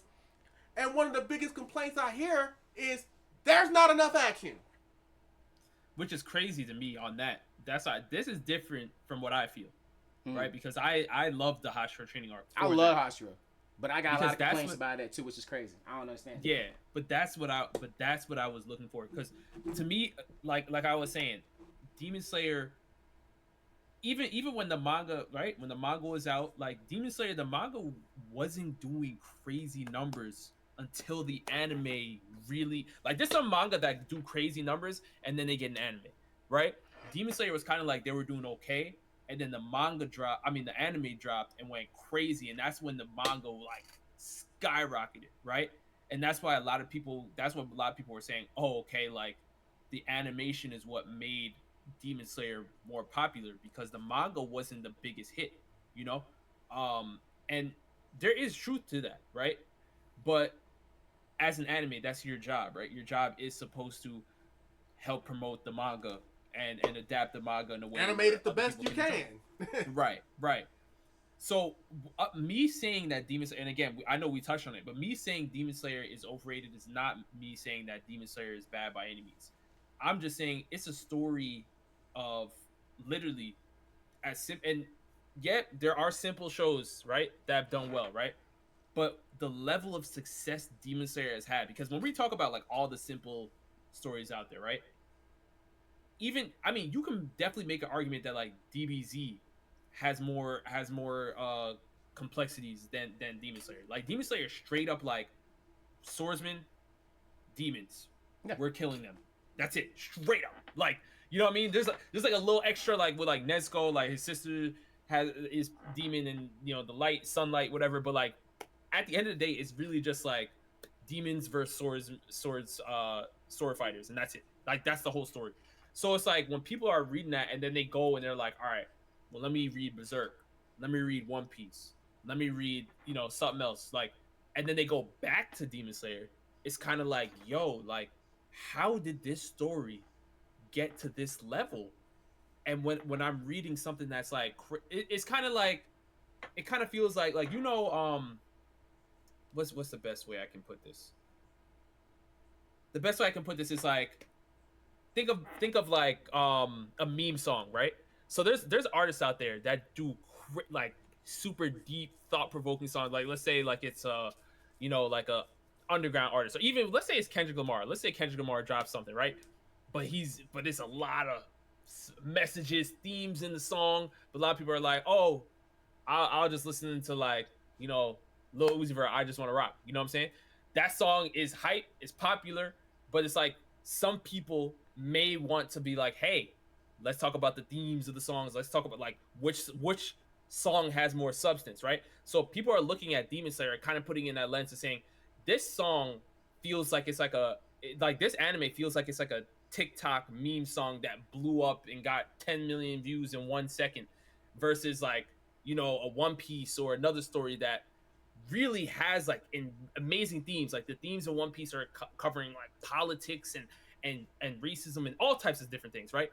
And it's like a lot of those things aren't getting touched in Demon Slayer. So it feels like, how did this story that's barely even going super crazy into like the substance side of it reach the heights where the movies are breaking records, everything is breaking records? And that's why people are like, this is insane. Like what Demon Slayer did, and I said this I made a video on this. I literally made an Instagram reel. I said Demon Slayer has changed anime forever. And I stand by that. And I'm like, this story, like when you hear that, you're like, oh, you would think it's a crazy story like Made in Abyss or something. Like, nah, Demon Slayer is just like a very generic story. And that's why a lot of people are like, how did Demon Slayer accomplish this feat? And the story is literally just killing demons with swords. Like it's not, like, it's crazy. And that's why a lot of people say it's overrated. We're not saying it's bad. I'm caught up on Demon Slayer on the anime. I'll go watch whatever they put in theaters.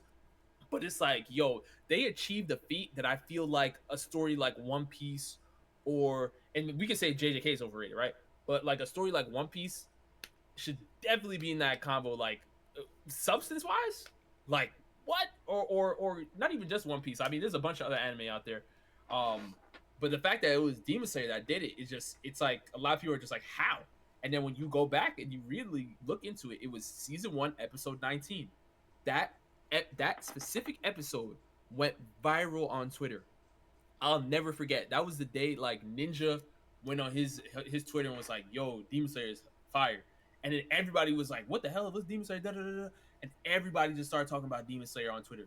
And then from then, Demon Slayer said and shot through the roof, and everybody's like, "What the hell?" Like I've never seen anything like that. Never. Like Demon Slayer became one of the craziest. Like I went to like my next convention. There's like 45 Tanjiros and like, on the floor. Yeah. I'm like, what the hell is going on? I'm like, what? But then when I watched Demon Slayer, I'm like, this is amazing. Like the animation looks great, but like the story is like, all right, I'm cool. But like I think what Ufotable, and this is why I always say like Ufotable is a master at their craft, because Ufotable is great at making something that's very simple feel like it's like a movie.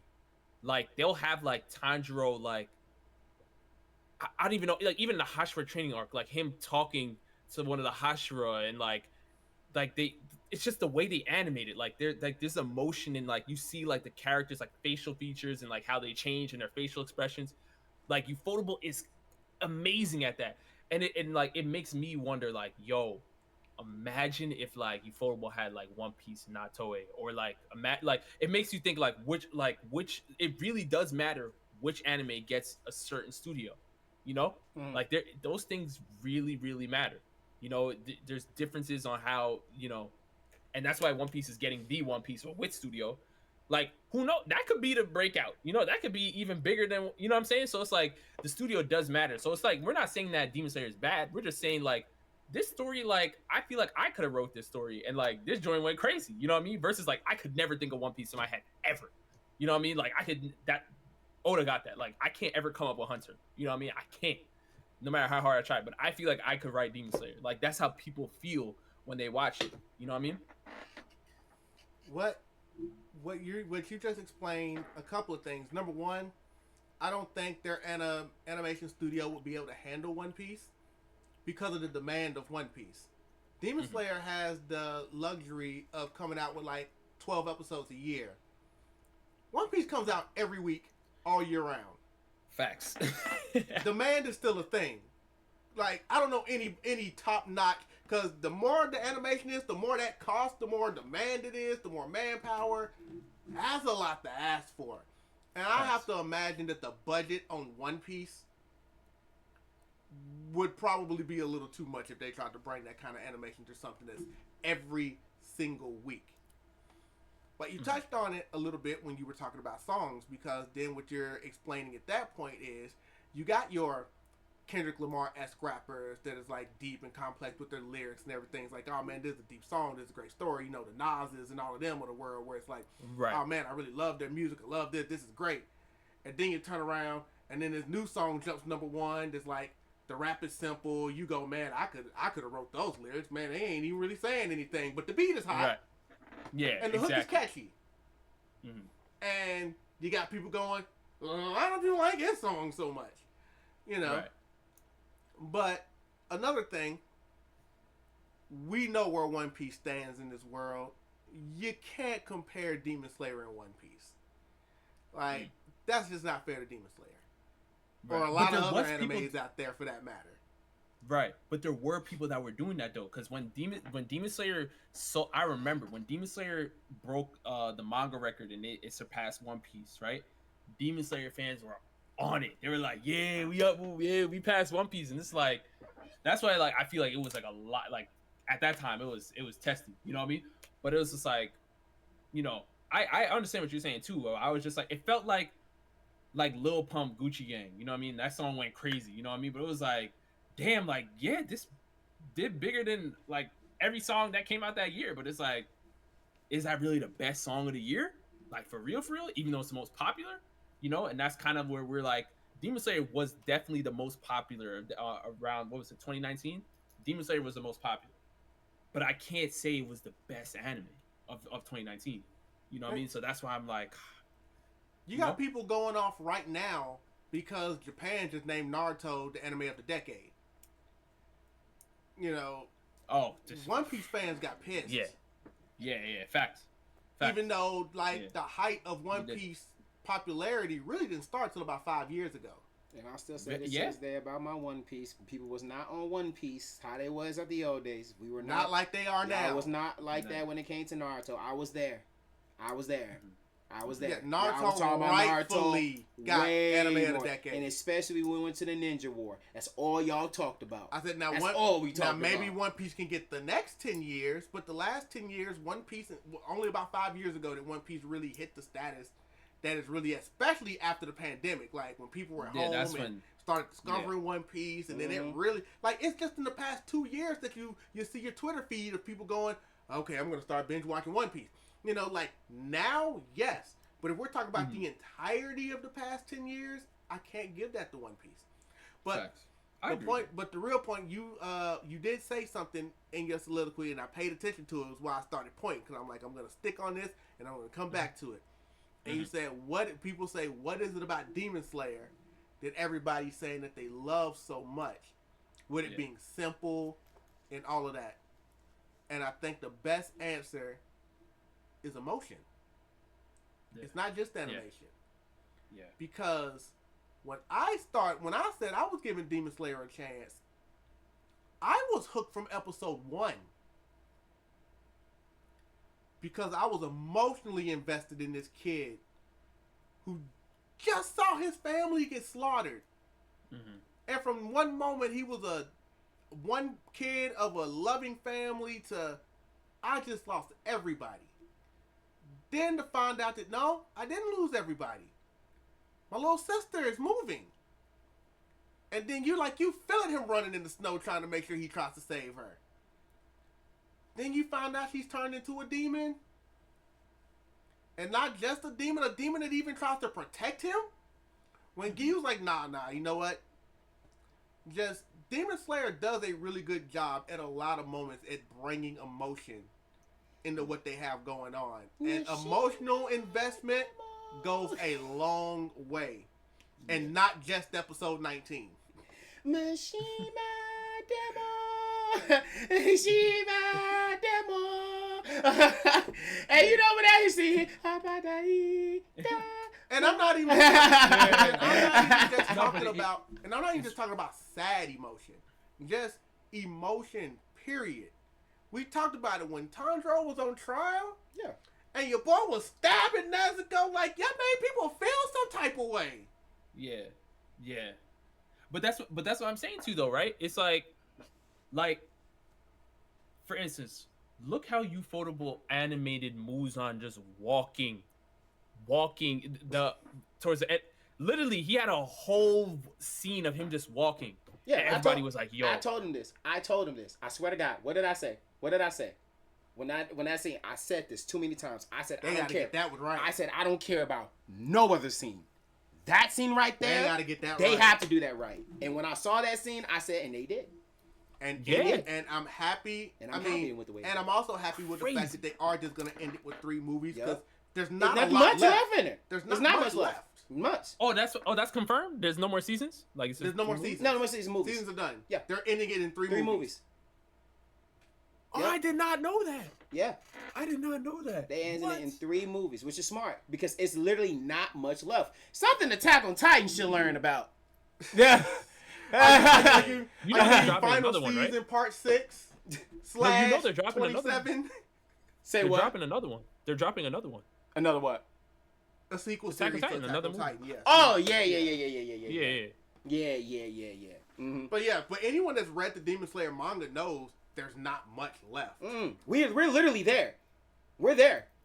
We're it's crunch time. I mean, don't get me wrong, like they might break the movies up into seasons later. But as far as like how they're gonna release them, they're just being released in 3 movies to wrap it up. And knowing that how much is left, that'll do. Wow. Because we're about to get into my boy. We're about to get into my boy next. Woo-wee! Woo-wee! Oh, y'all think I hate somebody? Oh, y'all ain't hate nobody yet. Oh, y'all hate him? Oh, okay. Coming. Oh, yeah. Y'all gonna feel that shit. Y'all gonna feel it. Y'all gonna feel it. So now you don't have to worry about these people that'll be like, these couple episodes didn't really do it for me, but these really are 3 movies. And it's over. I bet y'all when y'all see the first one, because that's where it's literally gonna start. The first one, they're hitting the ground running. They going right at the bat with that one. I mean, they literally ended the last season with people needing to know what's up with Zenitsu. Absolutely. Yeah. Y'all about now y'all got y'all wish. He's always happy and funny and shit. Okay. All right. Now y'all want him serious. Here we go. And they still haven't gotten to a Nosuke story yet. No, they have not. Dang, nope. I did not know. They have not. They have not. All right, yeah. They have not. I'm hyped now. That's why I said this movie. Oh, y'all gonna be swinging. Y'all gonna be hating. Like how he was in Boys in the Hood. Yeah, that's how y'all gonna be. Yeah. And I definitely see what time it is. We're about to have to wrap it up here pretty soon, which actually works because I got 2 more topics left, and they're really more rapid fire topics. So we can actually get these done pretty quickly. One is just one thing, and then it's going to be the flip. So, Rob, I want you to say something good about your least favorite anime.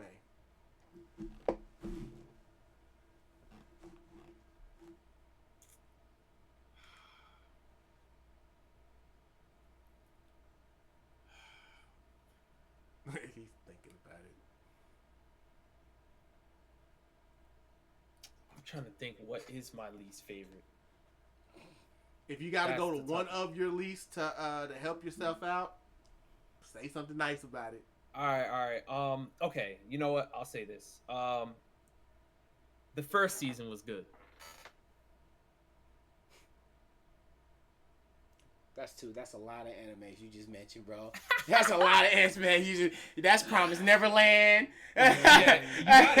You got it. Yeah, I told you. Look, I told you. That's a lot of animes out there. Yeah, I said that Promised Neverland is out of Promised Neverland. Tokyo Ghoul. I said Tokyo Ghoul is gonna be next on the list. But Promised Neverland, say less.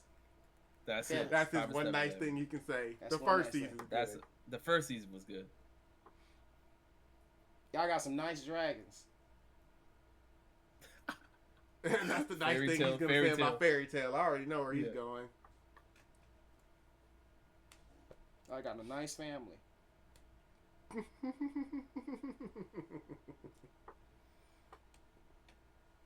The only thing about this one for me is there's not too many animes out there that I've seen that I just completely just do not like.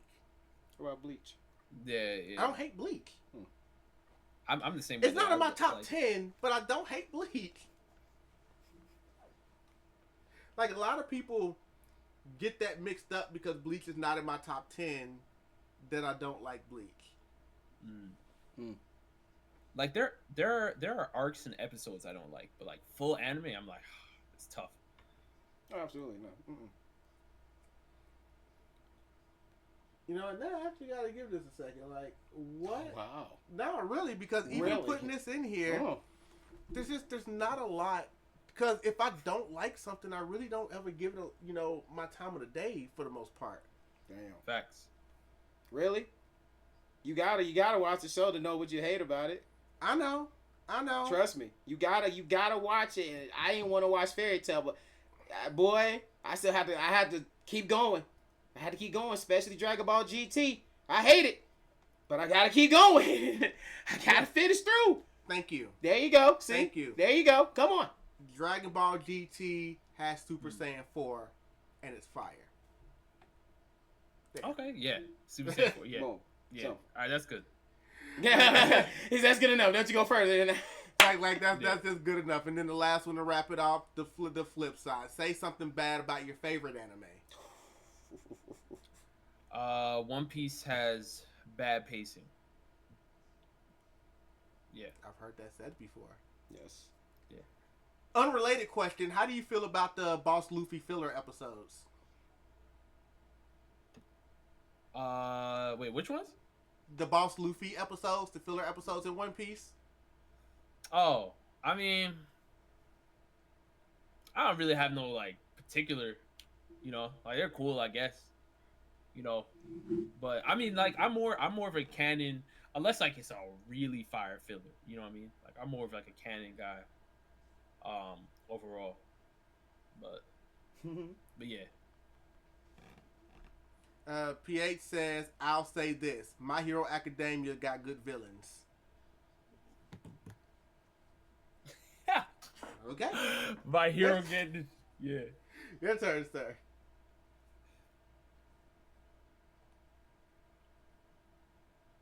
I'm good. I'm sorry. That. Anyways,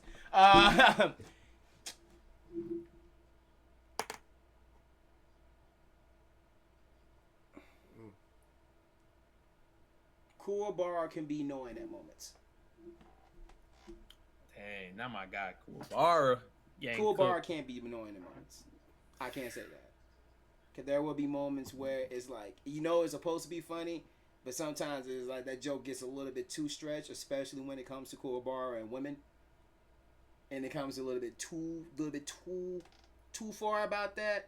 Cause it was like, it's a so serious moment. It was like, oh, he looks like he's about to die, and then he see the girl, oh, I'm all bitter. I'm just like, okay, you already done this joke before. I already seen this. Like, dude, yeah. So I definitely say that Kuwabara jokes can be definitely annoying at moments. They definitely can. Can be a little annoying at times. It can be definitely annoying at times. I mean, I get it.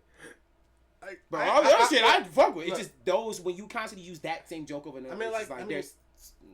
I enjoy Zenitsu, but even I can admit how annoying he can be. Yeah. That's not my favorite anime, so that's not my answer. But I would just say, I get annoying characters can sometimes, even if you like them, can be a little annoying. Shoot, it's single-handedly one of the reasons I couldn't get through Dragon Ball GT again.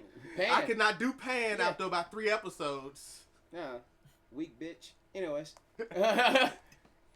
she is weak. How you the weakest one, but you come from the strongest saint? You know what? We're not gonna get into that conversation. No, okay, let's get because we're gonna be here. Okay, my turn, I guess. Yep, go for it. Mm-hmm. Even though I highly enjoyed it, and there actually really is foreshadowing, even though people try to claim that there's not, I can still agree that Naruto probably should have ended with Madara. Okay.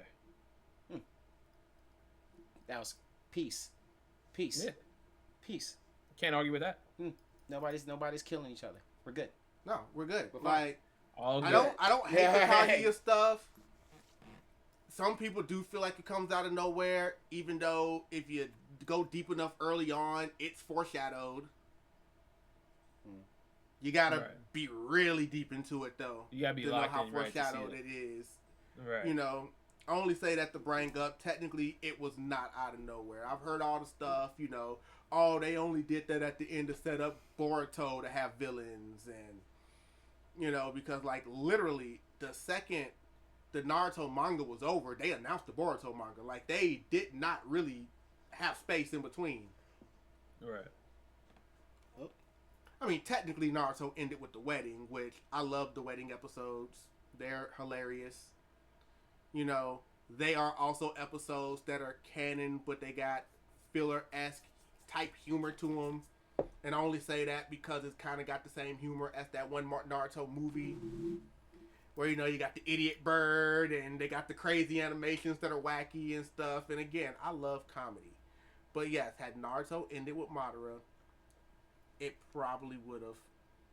That would have been just fine. With me. In the word of what Tracy said about pacing of One Piece, it ain't your pacing, it's your patience. Patience. Yo.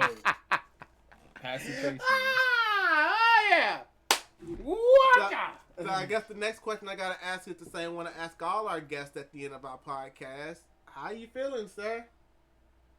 Man, I survived. The podcast is real, man. Put me in the hot seat. We made it through. We made it through. We ain't had to go to war that much today. It was very... Yeah. Yeah. We had a little talk, but we ain't go crazy. We ain't go crazy. Trust. We ain't had gunfire. Yeah. I enjoy this is fire, though. the Thank you for answers I having heard, me. though. Like, this was a lot of fun. Absolutely. Yeah, Joe, yeah. You stay at home. You play with your kids. Don't ever speak about Demon Slayer again. Preston, be careful what you say about Hunter x Hunter every time you speak about the story, because you are definitely about to get caught. Who else? Who else I could jump on? What are my podcast family? You know what? I'm gonna leave that alone right now because then I'm gonna start war with everybody else. So right now, all love. I love you guys.